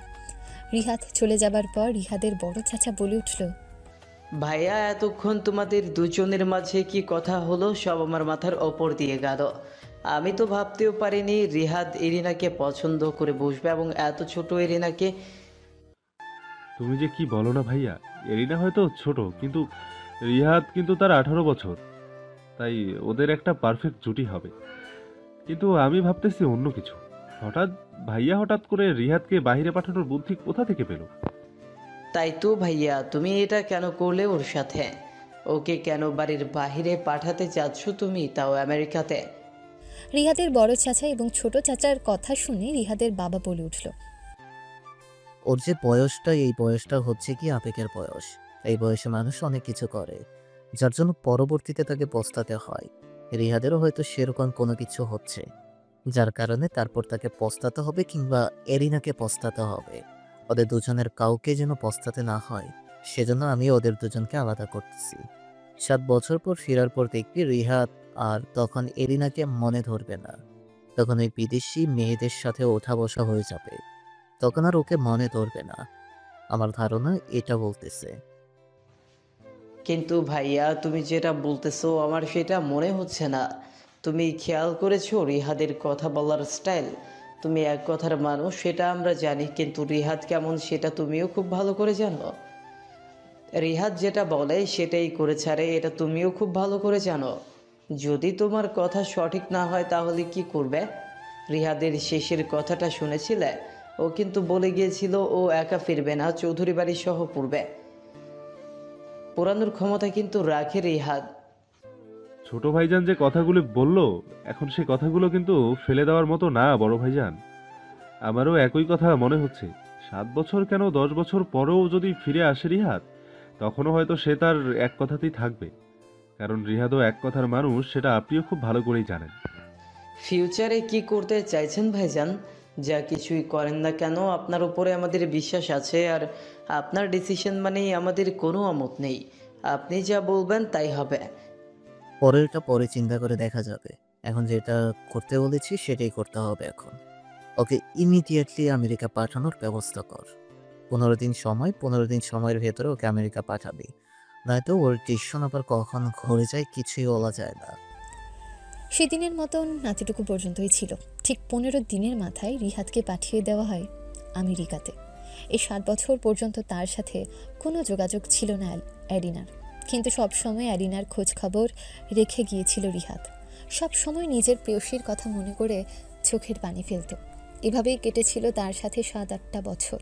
এই 7 বছর পড়াশোনার পাশাপাশি সে নিজেকেও প্রতিষ্ঠিত করেছে, যেটা ওর ফ্যামিলির কেউ জানে না। বর্তমান রিহাদের বড় চাচার কথা শুনে সেখানে দাঁড়িয়ে থাকা তার মা এবং চাচিরা চোখের পানি মুছে। আমার ছেলেটা কাউকে ভালোবেসে নিজেকে পরিবারের কাছ থেকে এতটা দূরে সরিয়ে রাখবে আমি কখনো কল্পনাও করিনি। আমি ভেবেছিলাম আমার ছেলের জীবনে কেমন মেয়ে না জানি আসে, কিন্তু আমার ছেলে যে একদম ডায়মন্ড বেছে নিয়েছে সেটা তো আমি কখনো ভাবতেও পারিনি। আমার ছেলেটাও কাউকে এইভাবে ভালোবাসতে পারে সেটা আমার কখনো জানা ছিল না। তোমরা ওদের দুজনকে মেনে নাও বা না নাও, আমি কিন্তু সব সময় রিহাদের পক্ষেই থাকবো, কারণ রিহাদকে আমার ছেলের মতোই দেখে এসেছি। কখনো ওকে আমার ছেলে ব্যতীত অন্য কিছু ভাবিনি। ওকে আমি যতটুকু চিনেছি, ওর কাছে এরিনা ভালো থাকবে। রিহাদের মতো কেউ পারবে না এরিনাকে এতটা ভালো রাখতে। তোমরা চাও বা না চাও, আমি নিজে দাঁড়িয়ে থেকে ওদের বিয়ে দিব, যদি রিহাদ চায়। ভাবি, তুমিও না কি সব বলো। আমরা এই বিষয়ে না করব কেন? শুধু বড় ভাই একটু কেমন জানি করতেছে। আমরা বুঝতেছি বড় ভাইও রাজি, কিন্তু এখন এমন করে কেন করতেছে সেটা বুঝতে পারছি না আমরা। এখন ঘুরে ফিরে দেখবে ওরা দুজন ঠিকই এক হবে, কিন্তু এখন একটু বড় ভাইয়া এমন করতেছে। তোমরা কি করো? তুমি একটু বুঝিয়ে বলতে পারো না ভাইয়াকে, ওদের দুজনকে এভাবে কষ্ট না দিতে? তুমি ছোট ভাইয়া দুজনে মিলে ওদেরকে এক করে দেওয়ার কথা বড় ভাইয়াকে বলতে পারো না? তোমার কি মনে হয় আমরা না বলে থাকি? দেখলে না একটু আগে ছোট ভাইয়া কি বলল? বড় ভাইয়ার একটাই কথা, পরেরটা পরে দেখা যাবে। উনি বর্তমান নিয়ে পড়ে আছে, বর্তমান শেষ হবে, তারপর পরেরটা পরে দেখা যাবে। আমি আজকে রাতেই ওনাকে সব কিছু বুঝিয়ে বলবো, যেন খুব শীঘ্রই ওদের দুজনকে এক করে দেয়। আমার আর এসব কিছু ভালো লাগছে না। আমার ছেলেটা এত বছর ধরে ছিল শুধু এই একটা কারণে। আমরা কত কি বলেছি। আপা, দরকার হয় আমিও তোমার সাথে ভাইয়ের কাছে বলবো, এটা যেন ওদেরকে এক করে দেয়। আমি মেয়ের মা, ঠিক আছে, কিন্তু তার আগে আমি ওর চাচি হই। চাচি হয়ে তো বলতে পারবো ওর বিয়ের কথা, তাই না? না, এখন তোমরা ভাইয়াকে কোনো কিছু বলো না, কয়েকটা দিন যাক, দেখি আগে রিহাদের বিষয়টা। আমি আগে দেখি যে রিহাদ কি করতে চাইছে, তারপরে ডিসিশন নেওয়া যাবে কি করা চায় না করা চায়। আমার মনে হয় ভাইয়া রিহাদের মতিগতি বোঝার চেষ্টা করতেছে, সেই জন্য হয়তো এখনও কোনো বিষয় নিয়ে এগোচ্ছে না। আমার ধারণা এটাই বলতে চায়, না হলে এটা ছাড়া আর কোনো কারণ নেই। হ্যাঁ, ছোট ভাইয়ের কথার মধ্যে যুক্তি আছে। বড় ভাইয়া যে কাজটা করবে সেই কাজটা 100% করে করতে হবে, না হলে ওনার পছন্দ হয় না। আমারও তাই মনে হচ্ছে। মনে হয় ভাইয়া বোঝার চেষ্টা করতেছে যে রিহাদ কি এখনো এরিনাকে চায় আগের মতো নাকি চায় না। তারপর ওরা আর কোনো কিছু না বলে যার যার মতো সেখান থেকে সবাই রুমে চলে যায়। এতক্ষণ ওদের সব কথাগুলো উপরে দাঁড়িয়ে থেকে শোনাচ্ছে তৃষা। সবগুলো কথা শোনার পর সে বুঝতে পারলো এবং মনে মনে বলতে লাগলো, হেরিনা বোন, সত্যি তুই অনেক লাকি, কারণ তোর লাইফে রিহাদ ভাইয়ের মতো একজনকে পেতে যাচ্ছিস, যে কিনা তোকে সেই ছোটবেলা থেকেই আগলে রেখেছে, ভালোবেসে এসেছে এবং তোকে সারা জীবনের জন্য পাওয়ার জন্য নিজের পরিবার ছেড়েছে, নিজের দেশ ছেড়েছে, নিজের বাড়ি ছেড়েছে। এটা বলতে বলতে তৃষা ওদের রুমে চলে যায়। গিয়ে দেখে আরিনা ঘুমাচ্ছে। ওদের বাড়িতে আরও অনেক রুম আছে, কিন্তু ওই রুমগুলো রেখেও তৃষা এবং অ্যারিনা ওরা দুই বোন এক রুমে থাকে, কারণ ওরা একজন আরেকজনকে ছাড়া থাকতে পারে না। তারপর তৃষা এসে অ্যারিনার পাশে শুয়ে পড়ে। অ্যারিনার ঘুম ভেঙে যায় সকাল সকাল। তারপর সে আর বসে না থেকে, শুয়ে না থেকে সেখান থেকে উঠে সোজা ওয়াশরুমে গিয়ে ফ্রেশ হয়ে অজু করে ফজরের নামাজটা আদায় করে নেয়। নামাজের শেষ মোনাজাতে বসে সে কান্না করতে করতে বলে, আমি ওকে চেয়েছিলাম আমার লাইফে হালালভাবে, কিন্তু উনি তো আমাকে চায়নি, উনি চেয়েছে অন্য কাউকে। খুব বেশি ক্ষতি হয়েছে তো আল্লাহ, যদি উনি আমার হয়ে আসতে। আমি তো ওনাকে বেশি দিন হয়নি, মাত্র 2 দিন হয়েছিল ওনার মায়া পড়েছি। তাহলে কেন এমন লাগতেছে? শুধুমাত্র ওনার বিয়ের কথা শুনে চোখের সামনে আমি ওনার বিয়ে দেখতে পারবো না। আল্লাহ, আমাকে তুমি তুলে নাও, আমাকে তোমার কাছে নিয়ে যাও। অ্যারিনার কান্নামাখা কণ্ঠ শুনে তৃষার ঘুম ভেঙে যায়। তারপর সেও শুয়ে না থেকে তাড়াতাড়ি উঠে ফ্রেশ হয়ে আসে ওয়াশরুম থেকে। ওয়াশরুম থেকে ফ্রেশ হয়ে এসে দেখে অ্যারিনার নামাজ শেষ হয়ে গিয়েছে। তারপর সে অ্যারিনার কাছে গিয়ে অ্যারিনার হাত ধরে ওদের ঘরের যে বারান্দাটা আছে সে বারান্দার মধ্যে গিয়ে বসে, দুই বোন চেয়ারে। আপু, আমাকে এখানে নিয়ে আসছিস কেন? বস এখানে, সকালবেলার হাওয়াগুলো অনেক ভালো লাগবে শরীরে। আর ওই সময় কান্না করতেছিলি কেন? আর কান্না করে কি বলতেছিলি? অ্যারিনা কিছু বলতে যাবে তার আগেই নিচে চোখ যায়। দেখতে পায় তাদের বাগানের মধ্যে রিহাদ ব্যায়াম করছে। এটা দেখে অ্যারিনা সেখান থেকে উঠে চলে যাচ্ছিল, কিন্তু সে যাবার আগেই তৃষার হাত ধরে ফেলে। তারপর আবারও আগের মতো অ্যারিনাকে চেয়ারের মধ্যে বসিয়ে বলল, বস, এখান থেকে এক চুলো যাবি না এখান থেকে। তোর সমস্যা কি জানিস? তুই কারোরই পুরো কথা শোনার ধৈর্য রাখিস না। কাউকে পুরো কথাটা বলার সুযোগ দিবি তো? কারো একটা পুরো কথা শোনার ধৈর্য রাখ। এখন আমার কথার উত্তর দে আমাকে। ঘরে বসে কান্না করতেছিলি কেন? কাকে ভালোবাসিস আর কে তোকে ভালোবাসে না?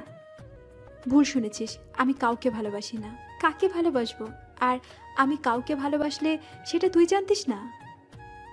ভুল, আমি জানি না, তুই আমাকে জানাসনি, কারণ তুই আমাকে নিজের বোন মানিস না।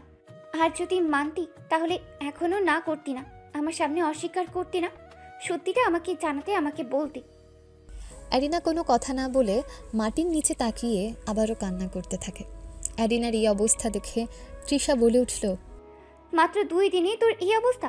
আর একটা মানুষ 8 বছর ধরে কি করে নিজেকে সামনে আসছে সেটা একবারও জানার চেষ্টা করেছিস? আর তোরই বা কী দোষ? তুই তো কোনো কিছুই জানিস না, এখনো জানতিস না। কালকে রাত্রে যদি আমি ওসব কিছু দাঁড়িয়ে না শুনতাম তাহলে এখন হয়তো তোর নিজেরও শোনা হতো না। তৃষার কথা শুনে অ্যারিনা এবার মাথা তুলে তৃষার দিকে তাকায়। তারপর অ্যারিনা বলে, তুই বুঝতে পেরেছিস? তাহলে তাই তো, আমি ইচ্ছে করে কিচ্ছু করিনি জানিস। এই 2টা দিনে আমার এমন অবস্থা হয়েছে যে আমি ওনাকে ছাড়া কোনো কিছুই কল্পনা করতে পারছি না। আর যখন আমি নিচে শুনেছি যে উনি বিয়ে করতে চায়, তারপরে শব্দ দুটো শোনার আর শক্তি আমার নিজের ছিল না। কাকে বিয়ে করতে চাই সেটা তো জানতে চাসনি তুই? মেয়েটা তো তুই নিজেও হতে পারিস, তাই না? তৃষার কথা শুনে অ্যারিনা এবার তৃষার দিকে তাকায়। তারপর অ্যারিনা তৃষাকে জিজ্ঞেস করলো, আপা, তুই কি বলতে চাইছিস? একটু ভালো করে বুঝিয়ে বল। আমার কেমন যেন সব কিছু গুলিয়ে যাচ্ছে। কালকে রাতে যদি ওখানে দাঁড়াতি তাহলে সব কিছু স্পষ্ট হতো তোর কাছে, কিন্তু তুই তো সেখানে দাঁড়ানোর সময়টুকু পাসনি, তাই না? তোর গায়ের মধ্যে নাকি সেই শক্তিটুকুও ছিল না ওইখানে দাঁড়ানোর মতো। শোন, রাতে ওইখানে কি হয়েছিল? তারপর দিশা একে একে সব কিছু বলেছে। রাতে ওইখানে তার চাচা এবং বাবা যা যা বলেছে সব কিছু শোনার পর অ্যারিনা চোখের পানি মুছে বলে উঠল, উনি আমার জন্য 8 বছর নিজের ফ্যামিলি থেকে, বাড়ি থেকে, নিজের দেশ থেকে দূরে ছিলেন আপা। এতগুলো বছর উনি কি করে থাকলেন? আমি তো 2টা দিনে শেষ হয়ে যাচ্ছি ভেতর থেকে। তাহলে উনি কি করে ছিলেন এতগুলো বছর? হয়েছে হয়েছে, এখন এই কান্না বন্ধ করে ওই যে নিচে দেখ, আমার ভাই ব্যায়াম করতেছে। যা, আমার ভাইয়ের কাছে গিয়ে দেখ কোনো কিছু লাগে নাকি। অ্যারিনা আর কোনো কিছু না বলে সেখান থেকে সোজা চলে যায় এক দৌড়ে নিচে। উপর থেকে নিচে তো চলে আসে, কিন্তু বাগানে ঢোকার আগে তার কেমন ভয় ভয় লাগছে। বুকের মধ্যে কি যেন ঢোলের মতো পেটাচ্ছে। তারপর সেখান থেকে আস্তে আস্তে পা টিপে টিপে বাগানের ভেতর রিহাদের কাছে গিয়ে দাঁড়ায়। রিহাদ অ্যারিনার উপস্থিতির টের পেয়ে সে সেখান থেকে নর্মাল হয়ে দাঁড়ায়। তারপর অ্যারিনাকে জিজ্ঞেস করলো, এখানে কি আর কেন এসেছিস এখানে? অ্যারিনা কোনো কিছু না বলে সোজা দাঁড়িয়ে থাকে ওখানে। অ্যারিনাকে কোনো কিছু বলতে না দেখে রিহাদ আবারও বলে উঠল, তোকে কিছু জিজ্ঞেস করেছি, চুপ করে থাকার জন্য তোকে কিছু বলিনি। তোকে জিজ্ঞেস করেছি এখানে এসেছিস কেন। আপনি এইভাবে ওই ছেলেটাকে মারতে গিয়েছিলেন কেন? ওটা তো নর্মালভাবে হ্যান্ডেল করা যেত, শুধু শুধু এত ঝামেলা করলেন। এখন যদি পুলিশ আসে বাড়িতে তখন কি হবে? তুই আমার সামনে আর একটা কথাও বলবি না, চলে যা এখান থেকে। এখন আপাতত তোর মুখ দেখতে চাচ্ছি না, এখান থেকে বেরিয়ে যা। আমার মুখ না দেখে কার মুখ দেখবেন? সারা জীবন আমার মুখই দেখতে হবে। কফি খাবেন? বানিয়ে নিয়ে আসি। তোর সাহস বেড়ে গিয়েছে অনেক। আমার সামনে দাঁড়িয়ে কথা বলতে তোর একটু ভয় লাগছে না? তুই ভুলে গিয়েছিস তোকে কি মার মেরেছিলাম ছোট সময়? বেশি সময় তো হয়নি, মাত্র 8 বছর হয়েছে। 8 বছর আগের মার খাওয়া ভুলে গিয়েছিস? ভয় পাবো কেন? আপনাকে ভয় পাওয়ার কি আছে? আপনি বাঘ না মহিষ? আপনাকে ভয় পাওয়ার কোনো প্রশ্নই আসে না। এখন বলুন, কফি খাবেন? নিয়ে আসবো? আচ্ছা, আপনাকে কিছু বলতে হবে না, আমি নিয়ে আসতেছি, তারপর খেয়ে নিয়েন। এটা বলে অ্যারিনা সেখান থেকে যেতে নেয়। যাওয়ার আগেই রিহাদ ওর হাত ধরে আটকে দেয়। তারপর বলল, কোথাও যেতে হবে না, এদিকে আয়। তারপর সেখানে অ্যারিনাকে একটা চেয়ারের মধ্যে বসায়। অ্যারিনাকে চেয়ারের মধ্যে বসিয়ে রিহাদ দুটো হাঁটু মাটিতে দিয়ে বসে। রিহাদকে এভাবে বসতে দেখে অ্যারিনা বলল, আপনি এভাবে নিচে বসেছেন কেন? আপনি চেয়ারে বসুন, আমিও এখানে বসছি। এটা বলে যখনই অ্যারিনা সেখান থেকে উঠতে যাবে ঠিক তখনই আবার রিহাদ ওকে সেখানে বসিয়ে দেয়। তোকে এখান থেকে উঠতে বলেছি, কেন উঠতেছিস তুই? আমার কথা কি তোর কানের দিয়ে যায় না? এত অবাধ্য হচ্ছিস কেন? আমার কথার বাইরে যাচ্ছিস কেন? মাঝে মধ্যে মনটা চায় তোকে মাথার উপরে তুলে একটা আছাড় মারি। এবার রিহাদের কথা শুনে অ্যারিনা অনেকটা ভয় পায়। তারপর রিহাদের দিকে তাকিয়ে আস্তে আস্তে বলল অ্যারিনা, এখন থেকে যা বলবেন, যেভাবে বলবেন সেভাবেই চলবো, শুধু বকা দেবেন না। আপনি বকা দিলে আমার কেন জানি কষ্ট হয়। কার কাছে শুনেছিস এইসব কথা? ছোট চাচা বলেছে নাকি তোর বাবা? কি শুনেছি আর কিভাবে বলবে বাবা? কই, আমাকে তো ওনারা কোনো কিছু বলেনি। আমি জিজ্ঞেস করেছি কার কাছ থেকে শুনেছিস, কে বলেছে এইসব কথা? আমার বাবা তো এইসব কথা কখনো বলবে না। তাহলে একমাত্র ছোট চাচা আর বড় চাচা থাকে, ওদের মধ্যে কার কাছ থেকে শুনেছিস? এবার রিহাদের কথা শুনে এতক্ষণে একটু একটু বুঝতে পারে অ্যারিনা রিহাদ কি বলতে চাচ্ছে। তারপর রিহাদের কথার পরিবর্তে বলে উঠল, শুধু আমি না, এখন বাড়ির প্রত্যেকটি সদস্য জানে আপনার কথা। কালকে রাতে আমি রুমে এসেছিলাম, তখন নাকি বাবা সব কিছু বলেছে বড় আম্মুকে। তখন ওইখানে সকলেই শুনেছে। আর ওইখান থেকে শুনে এসে আপু আমাকে বলেছে সকালবেলা একটু আগে, যখন আপনি ওইখানে জিম করতেছিলেন, তখন আপু আমাকে বলেছে সব কিছু। তাহলে তুই সবকিছু জেনে গিয়েছিস, তাই তো? আর সেই জন্য এখন আমার সাথে এমন করতেছিস? আমি আবার কি করলাম? আমি কিছু করেছি আপনাকে? শুধু শুধু আমাকে দোষ দিবেন না। আর সেজন্য এখন আমার সাথে এমন করতেছিস? শুধু শুধু তোকে দোষ দিতে যাব কেন? তুই তো সবকিছু জেনে বুঝে এখন আমার সাথে এমন করতেছিস। আগে তো এমন করার কথা চিন্তাও করতি না, কিন্তু এখন এসে আমার সাথে বসে এখানে মজা করতেছিস। তোর একটু ভয় করতেছে না আমাকে? অ্যারিনা কিছু বলতে যাবে ঠিক তখনই রিহাদের বাবা এখানে এসে উপস্থিত হয়। ওদেরকে এভাবে বসে থাকতে দেখে রিহাদের বাবা শব্দ করে কাশি দেয়, কিন্তু তখনও রিহাদ সেখান থেকে উঠে দাঁড়ায় না, ঠিক আগের মতো সেখানে বসে আছে।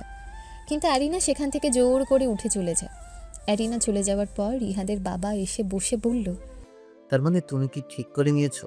তুমি 7 বছর আগে যা চেয়েছিলে এখনো তাই চাচ্ছ? আমি চাচ্ছি না, নিয়ে নিচ্ছি নিজেরটা নিজের কাছে। আমি তোমাকে আমার আমানতটা দিয়ে গিয়েছিলাম, কিন্তু আফসোস সেটার মর্যাদা দিতে পারোনি তোমরা। এখন আমাকে আমার আমানত বুঝিয়ে নিতে দাও, আমাকে আমার কাজের মধ্যে বাধা দিও না। তুমি জানো আমি 7 বছর আগে কি বলেছিলাম ওই দিন?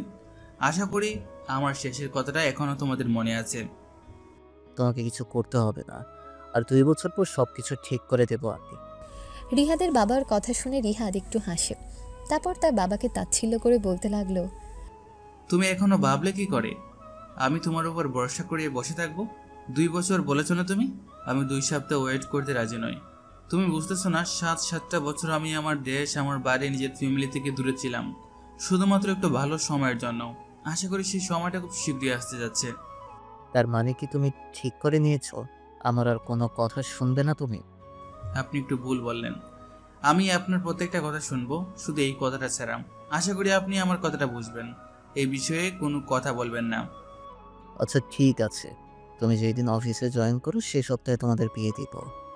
ওকে ঠিক আছে, তাহলে কালকে থেকে আমি অফিসে জয়েন করব, সে ব্যবস্থা করো। রিহাদের কথা শুনে রিহাদের বাবা রিহাদের দিকে তাকায়। রিহাদ সেদিকে কোনো পাত্তা না দিয়ে সেখান থেকে তার রুমে চলে যায়। রুমে যাওয়ার বেশ অনেকটা সময় পর সকালের খাবারের জন্য সবাইকে ডেকে আসে নিচে এসে খাবার খাওয়ার জন্য।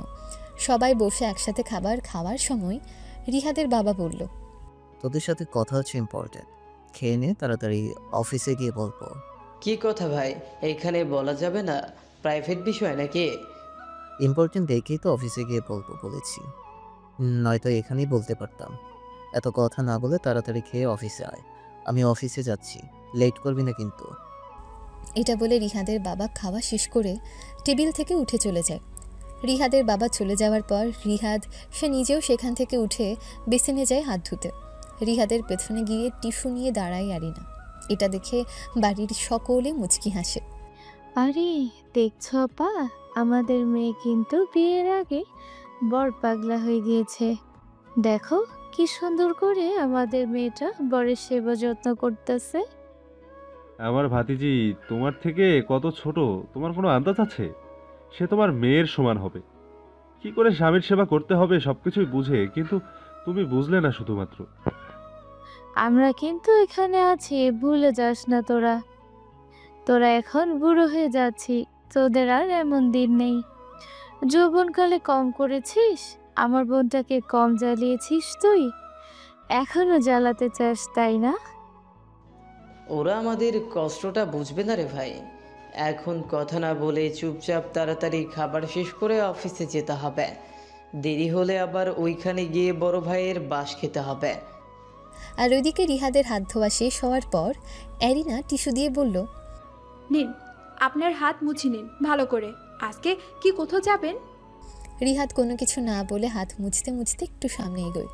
তার পেছন পেছন অ্যারিনা হাঁটতে থাকে। একসময় রিহাদ বলে উঠল, এত কথা না গড়িয়ে সোজাসুজি বলে ফেল, কোথায় ঘুরতে যেতে চাস? আমি ঘুরতে যেতে চাই, সেটা আপনি বুঝলেন কি করে? আমি তো আপনাকে বলিনি, বলতে এসেছিলাম, কিন্তু তার আগে আপনি বুঝে গেলেন কিভাবে? তোর হাতে বড় জোর আর 1 সপ্তাহের মতো সময় আছে, তারপর থেকে তুই আমার কাছে বন্দী হয়ে যাবি। আর কালকে থেকে অফিসে জয়েন করতেছি, হয়তো তোকে আর দিনের বেলা টাইম দিতে পারবো না। সেই জন্য আজকে তোর কলেজ বন্ধ করে আমি নিয়ে যেতাম ঘুরতে যাওয়ার জন্য, কিন্তু তার আগেই তোর মতিগতি থেকে বুঝে ফেললাম তুই কোথাও ঘুরতে যেতে চাস। রিহাদের কথা শুনে অ্যারিনা অনেকটা অবাক হয়, কারণ একটা মানুষের মুখ দেখে কি করে তার মনের কথা ভাবনা চিন্তা করা যায় সেটা সে বুঝে উঠতে পারে না। তারপর অ্যারিনা বলে উঠল রিহাদকে, আপনি যেখানে নিয়ে যাবেন সেখানে যাব ঘুরতে। তিশা কোথায়? তিশা কি ভার্সিটি চলে গিয়েছে নাকি? হ্যাঁ আপু, আর রাতুল ওরা ভার্সিটিতে চলে গিয়েছে। আপুকে বলেছিলাম আমাদের সাথে যাওয়ার জন্য। রাতুলকে বলার আগে রাতুল নাকি স্কুলে চলে গিয়েছে শুনলাম। তিশাকে বলার পর তিশা যদি যেতে রাজি হতো, তখন আমি যদি রাজি না হতাম তখন কি করতি? আমার বিশ্বাস ছিল আপনি রাজি হবেন আমার এক কথায়। আর রাজি না হলেও সমস্যা ছিল না, আপনাকে জোর করে রাজি করিয়ে নিতাম। এখন তো এটা কোনো ব্যাপারই না আপনাকে রাজি করানোর। এত কনফিডেন্স তোর কোথা থেকে আছে? এমনও তো হতে পারতো আমি তোর কথায় রাজি না হতাম, তখন কি করতি? শুধু কনফিডেন্স না, ওভার কনফিডেন্স। আমার বিশ্বাস আমি আপনাকে রাজি করাতে পারবো, কারণ আগের আপনি আর এখনকার আপনার মাঝে অনেক পার্থক্য রয়েছে। এবার রিহাত অনেকটা তীক্ষ্ণ চোখে অ্যারিনার দিকে তাকায়। তারপর অ্যারিনাকে জিজ্ঞেস করলো, তা কেমন পার্থক্য আমাকে একটু বল, আমি শুনি নিজের মধ্যে এমন কি পার্থক্য দেখতে পেয়েছিস তুই যেটা আমি দেখতে পারি না? রিহাত এটা বলার পরই রিহাদের ছোট চাচা বলে উঠল রিহাতকে, রিফাত, আজকে তুই ফ্রি আছিস? আমাদের সাথে ফ্রি থাকলে অফিসে চল। ভাই নাকি ইম্পর্টেন্ট বিষয় নিয়ে ডিসকাস করবে। যদি ফ্রি থাকিস তাহলে আমাদের সাথে চল। বন্ধুদের সাথে আড্ডা নয়তো একটু পরে দিস। তোর হাতে তো আনলিমিটেড সময় আছে, তাই না? সরি চাচা, আমার যাওয়ার মতো সময় নেই, আমার কাজ আছে। তোমরা তোমাদের ইম্পর্টেন্ট কাজ শেষ করো, আমি আমার ইম্পর্টেন্ট কাজ করি। রিহাদের এই কথা শুনে অ্যারিনা আস্তে আস্তে বলল, অফিসে মনে হয় কোনো জরুরি ইম্পর্টেন্ট বিষয় নিয়ে আলোচনা হবে, আপনার অফিসে যাওয়া উচিত। বড় আপু উনিও বলে গিয়েছেন তাড়াতাড়ি যেন ওনারা অফিসে চলে যায়, তাহলে সত্যি মনে হয় কোনো ইম্পর্টেন্ট বিষয় আছে। ওনারা 3 ভাই মিলে আমাদের বিয়ের বিষয় নিয়ে আলোচনা করবে। এটাই তোর বড় আব্বুর ইম্পর্টেন্ট বিষয়। তোর বড় আব্বুর ভিতরে আগুন জ্বলতেছে এখন। সকালবেলা যে মশলা দিয়েছে, এই মশলাতে মনে কর 1 সপ্তাহের ভিতরে আমাদের বিয়ে হবে আশা করি। যদি কাজ না হয় তাহলে পরবর্তীতে আমি আবারও অন্য কিছু ট্রাই করব। অ্যারিনা কিছু বলতে যাবে তার আগেই অ্যারিনার বাবা বলে উঠলেন, রিহাদ, তুই যদি আমাদের সাথে অফিসে যেতি তাহলে ভালো হতো। বড় ভাই বলল ইম্পর্টেন্ট কাজ আছে অফিসে। তুই যেহেতু পরিবারের বড় ছেলে তাহলে আমাদের সাথে চল। তোর এমন কি ইম্পর্টেন্ট কাজ, এটার জন্য তুই অফিস যেতে পারবি না আমাদের সাথে? সরি চাচা, আমি আজকে যেতে পারবো না। কালকে থেকে অফিসে জয়েন করব তোমাদের। আর আজকে গিয়ে দেখো, আশা করি তোমার ভাইয়া তোমাদেরকে একটা খুশির খবর দেবে। সেই খুশির খবরটা না হয় আমি বাড়িতে এসে শুনলাম। আর আমার ইম্পর্টেন্ট কাজটা হলো একজনকে নিয়ে ঘুরতে যাওয়ার কথা। রিহাতের সব কথাগুলো সবাই শুনলো। যখন রিহাত শেষের কথাটা বলল, একজনকে নিয়ে ঘুরতে যাওয়ার কথা, তখন সকলের দৃষ্টি যায় অ্যারিনার দিকে। অ্যারিনা সেটা বুঝতে পেরে সোজা দৌড়ে তার রুমে চলে যায় উপরে। তার মানে তুই জানিস ভাইয়া আমাদেরকে কোন বিষয় নিয়ে কথা বলবে, তাই তো? কি বিষয়ে কথা বলতে চায় রে ভাইয়া, আমাদেরকে একটু বলতো এখন। হয়তো জানি, আবার নাও জানতে পারি। তোমার ভাইয়া কোন বিষয় নিয়ে কথা বলে সেটা কি আর আমার জানার কথা? ওনার মনের কথা তো আর আমি পড়তে পারি না, তাই না? তোমরা যেহেতু ভাই হয়ে কোনো কিছু বুঝতে পারো না, আর আমি সেই জায়গায় কি বুঝবো? অ্যারিনার বাবা অনেকটা আন্দাজ করতে পারে রিহাত এবং রিহাতের বাবার মাঝখানে কোনো কিছু হয়েছিল। তারপরে উনি আর সেখানে না দাঁড়িয়ে হাঁটতে হাঁটতে বলল, ছোট, চল অফিসে গিয়ে দেখি কি হয়েছে, কোন বিষয়ে ভাই কথা বলতে চায় সেখানে গিয়ে তারপর একেবারে ভাইয়ের মুখ থেকেই শুনতে পারবো। বড় ভাইয়ের কথা শুনে ওখানে না দাঁড়িয়ে বড় ভাইয়ের সাথে চলতে লাগলো বাহিরের দিকে। রিহাত নিজেও সেখানে আর না দাঁড়িয়ে সোজা উপরে চলে যায়। ওরা সবাই যার যার জায়গাতে যাওয়ার পর রিহাতের মা এবং 2 চাচি 3 জন ওদের মুখের দিকে চাওয়াচাবি করে। আপা, তুমি কি কোনো বিষয়ে আন্দাজ করতে পারছো ওরা কি বিষয় নিয়ে আলোচনা করতে পারে? হয়তো বলতে পারি না, তবে আমার মনে হয় তোর ভাইয়া ওদের বিষয়টা নিয়ে ভাবতে পারে বা আলোচনা করতে পারে, অবশ্যই 3 ভাইয়ের মাঝে। নয়তো অন্য কোনো বিষয় হলে রিহাদ এইভাবে বলতো না, অবশ্যই যেত সেইখানে। আমিও বড় আব্বার সাথে একমত। মনে হয় এই বিষয়টাই হবে, নয়তো আমাদের বাড়িতেও বলতে পারতো, কিন্তু আমাদের বাড়িতে বলেনি। আর রিহাদ যেহেতু এই বিষয়ে অনেকটা অবগত, তাই আমার মনে হচ্ছে ওদের এই বিষয়টা। আর সকালবেলা রিহাদ এবং বড় ভাইকে বাগানে দেখেছিলাম। আমার মনে হয় সকালবেলা ওইখানে ওদের মধ্যে কোনো কথা হয়েছিল। তারপর তারা 2 ভাই আর কোনো কথা না বলে সোজা চলে যায় অফিসে। অফিসে গিয়ে প্রথমে তারা তাদের বড় ভাইয়ের কেবিনে যায়। ওখানে যাওয়ার পর তাদের বড় ভাই বলে, লেট হলো কেন তোদের আসতে? তোদেরকে বলে এতক্ষণ হয়েছে আমি এখানে চলে এসেছি, কিন্তু তোদের আসতে তো দেরি হলো কেন? এখন বস, এখানে কথা হচ্ছে ইম্পর্ট্যান্ট। আসলে ভাইয়া ওইখানে ভাবির সাথে একটু কথা বলতেছিলাম। সেই জন্য আসতে দেরি হয়ে গিয়েছে, সরি। আচ্ছা, এখন তোমার কি ইম্পর্টেন্ট কথাটা সেটা শুনি। 8 বছর আগে তো তোদেরকে সামনে নিয়ে সবকিছু হয়েছিল এইখানে। এখন সে আবারও ফেরত এসেছে। সে চাইছে সবকিছু আগের মতো করে নিতে নিজের কাছে। এরিনাকে তার করতে চাইছে। এখন তোমরা কি বলো? তোমরা যেটা চাও সেটাই হবে। আমি এতদিন সব বিষয়ের ডিসিশন নিয়েছি, ঠিক আছে, কিন্তু এখানে তোর মায়ের বিষয় আমি ডিসিশন নিব, ঠিক আছে, কিন্তু আগে তোকে নিতে হবে। ভাইজান, আমি আর কি বলবো, এখানে আপনি এতদিন ডিসিশন নিয়ে এসেছেন সব কিছুর। আমরা কখনো না করিনি কোনো বিষয়। আপনি যেটা করেছেন সেই সবে আমাদের মত ছিল, কারণ আপনি কখনো কোনো ভুল রাস্তায় যাননি। আশা করছি ভবিষ্যতেও কোনো ভুল ডিসিশন নেবেন না। আপনি যেটাই সবার ভালো হয় সেই ডিসিশন নেবেন, এতটুকু বিশ্বাস আপনার উপর আমাদের রয়েছে, তাই না ছোট? হ্যাঁ ভাই, আমরা চোখ বন্ধ করে আপনাকে বিশ্বাস করি।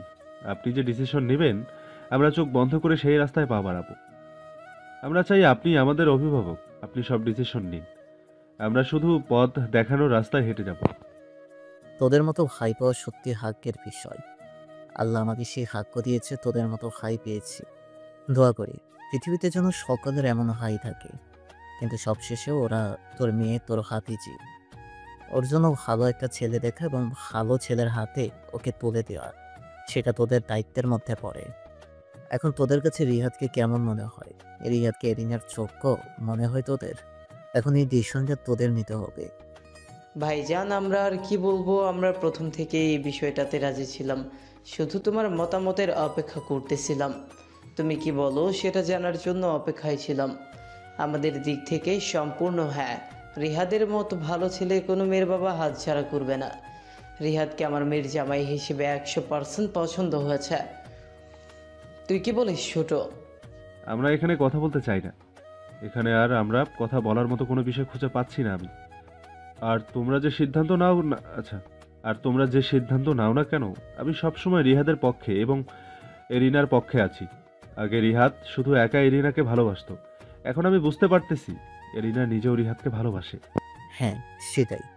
এখন কোনো কিছু ঘটে যাওয়ার আগে আমাদের ফ্যামিলি থেকে চাইছি বিয়েটা দিয়ে দিতে ওদের। আজকে খুব সকালবেলা দুইটাকে দেখেছি বাগান বাড়িতে। সে যেন চিন্তা হচ্ছে কখন না জানে কি করে বসে দুইটা। কোনো কিছু ঘটিয়ে ফেলার আগে এই সপ্তাহের ভেতরে ওদের দুটো বিয়ে দিয়ে দিতে হবে। আজকে আর অফিস করতে হবে না, বাড়িতে গিয়ে কাজের ব্যবস্থা কর।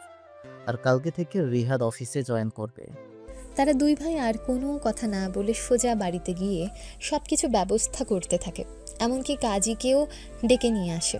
তখন রিহাদ এবং অ্যারিনা বাইরে ঘুরছিল। ওদিকে রিহাদ আর অ্যারিনা, অনেক তো ঘোরাঘুরি হয়েছে, এখন চল বাড়িতে যাওয়া যাক। প্রত্যেক সপ্তাহে তোকে নিয়ে ঘুরতে আসবো। যদি প্রত্যেক সপ্তাহে না পারি তাহলে মাসে একবার হলো তোকে নিয়ে ঘুরতে আসবো। এখন চল, রাত হতে চললো, নয়তো তারপর আব্বু আবার আমার সাথে চেঁচামেচি করবে। আচ্ছা, আপনি সব সময় বড় আব্বুর সাথে এমন করেন কেন?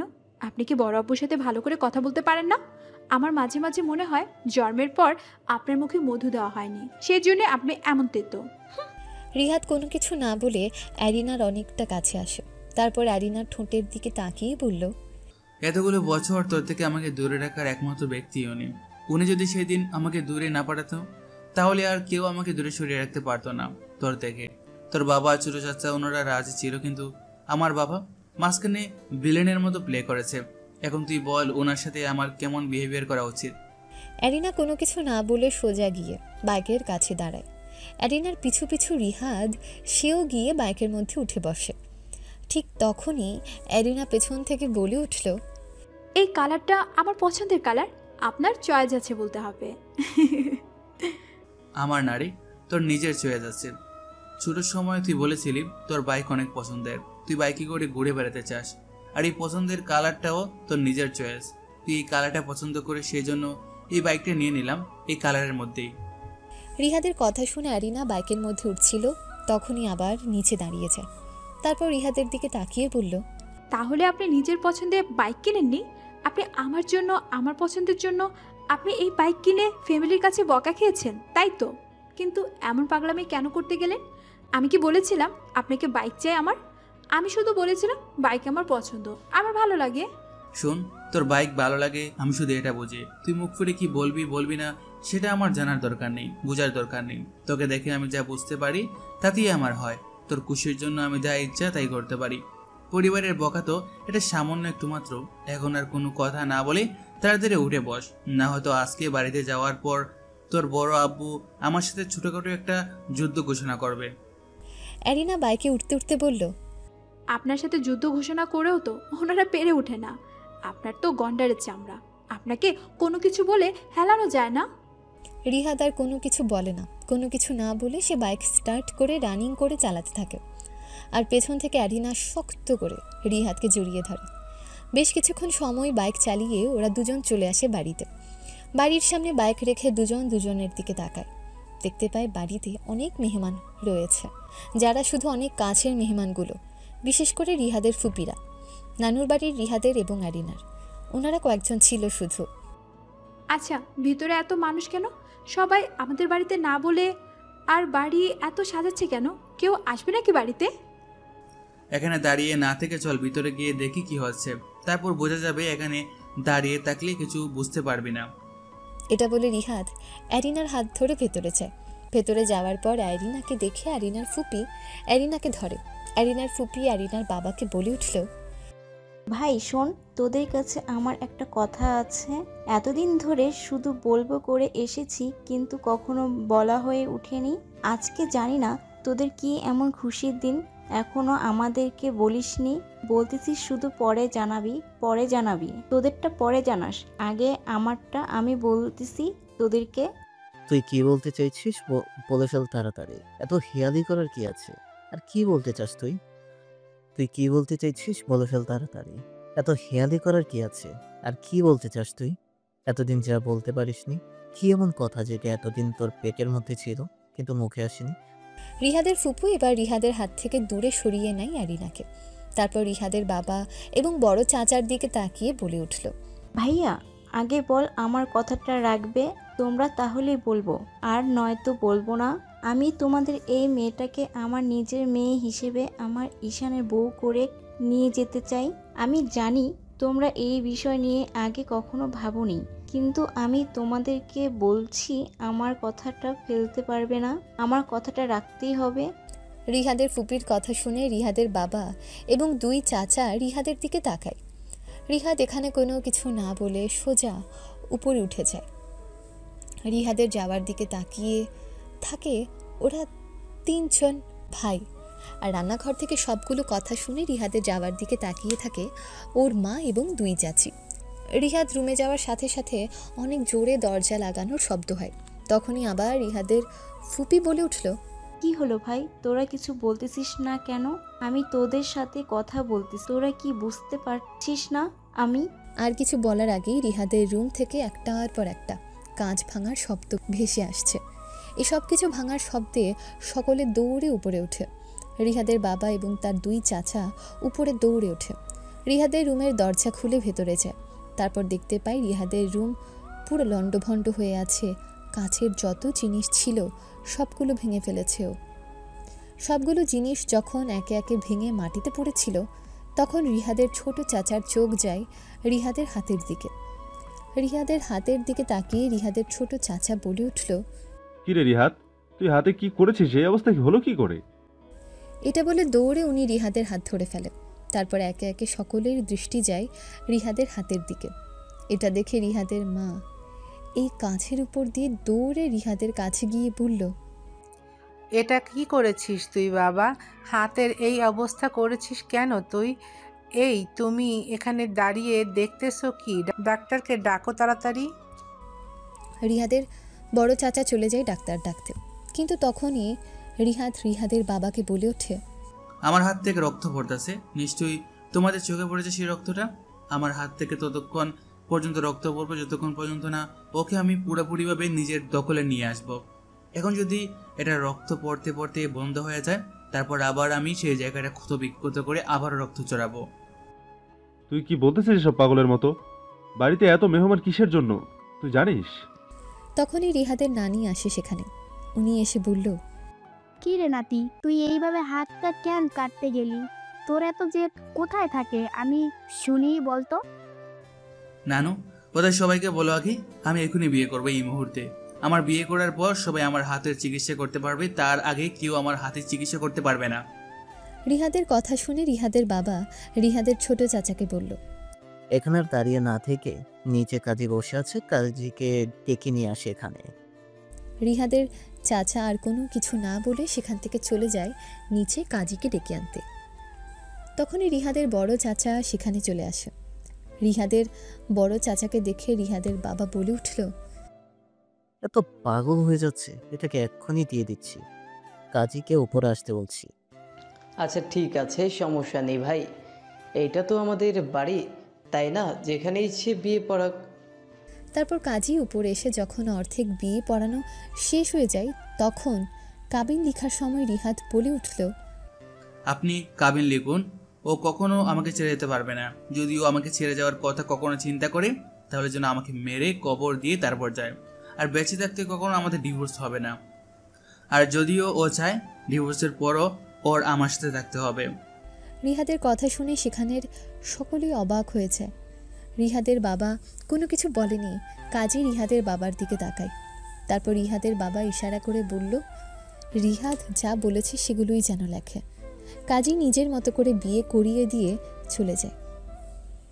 তখনই রিহাদের ফুপু রেগে বলে উঠল, এরিনাকে ছেলের বউ করতে চেয়েছিলাম আমার, আর বিয়ে করে নিলি তুই। বড় ভাইয়ের সাথে এমনটা করতে তোর বিবেক বাধা দিল না? রিহাদের ফুপির কথাগুলো শুনে রিহাদ তার ফুপির দিকে তাকিয়ে বলল, ও তাই নাকি ফুপি? তোমার বিবেকে বাঁধলো না? নিজের বাইয়ের দুটো মেয়ে থেকে তার ছোট মেয়েটা নিজের ঘরের বউ করে নিতে চেয়ে বাইয়ের অর্ধেক সম্পত্তি হাতিয়ে নেওয়ার চিন্তা ছিল তোমার? শোনো, আমি তো বাইরে ছিলাম, কিন্তু দেশের সব খবর, আত্মীয় স্বজনরা কে আমাদের ফ্যামিলির সাথে কি করতেছে সবকিছু আমার কাছে খবর ছিল। আর একটা কথা, তোমার ছেলেকে বলো 1 মাস একটা মেয়ের কাছে স্থায়ীভাবে থাকতে, তখন আমি বুঝবো সে সত্যিকারের পুরুষ। আর আমার 10 বছরের ভালোবাসার কথা তো বাদই দিলাম, এখন তুমি আসতে পারো। রিহাদের কথা শুনে রিহাদের বাবা বলে উঠল, রিহাদ, তুই এসব কি বলছিস? উনি তোর ফুপি হয়, তোর বাবার বোন হয়, তুই সেটা কি ভুলে গিয়েছিস? তোকে তো আমি এই শিক্ষা দেইনি গুরুজনদের সাথে এভাবে কথা বলার। রিহাদের বাবাকে এভাবে রেগে যেতে দেখে রিহাদের 2 চাচা রিহাদের বাবাকে থামানোর চেষ্টা করল।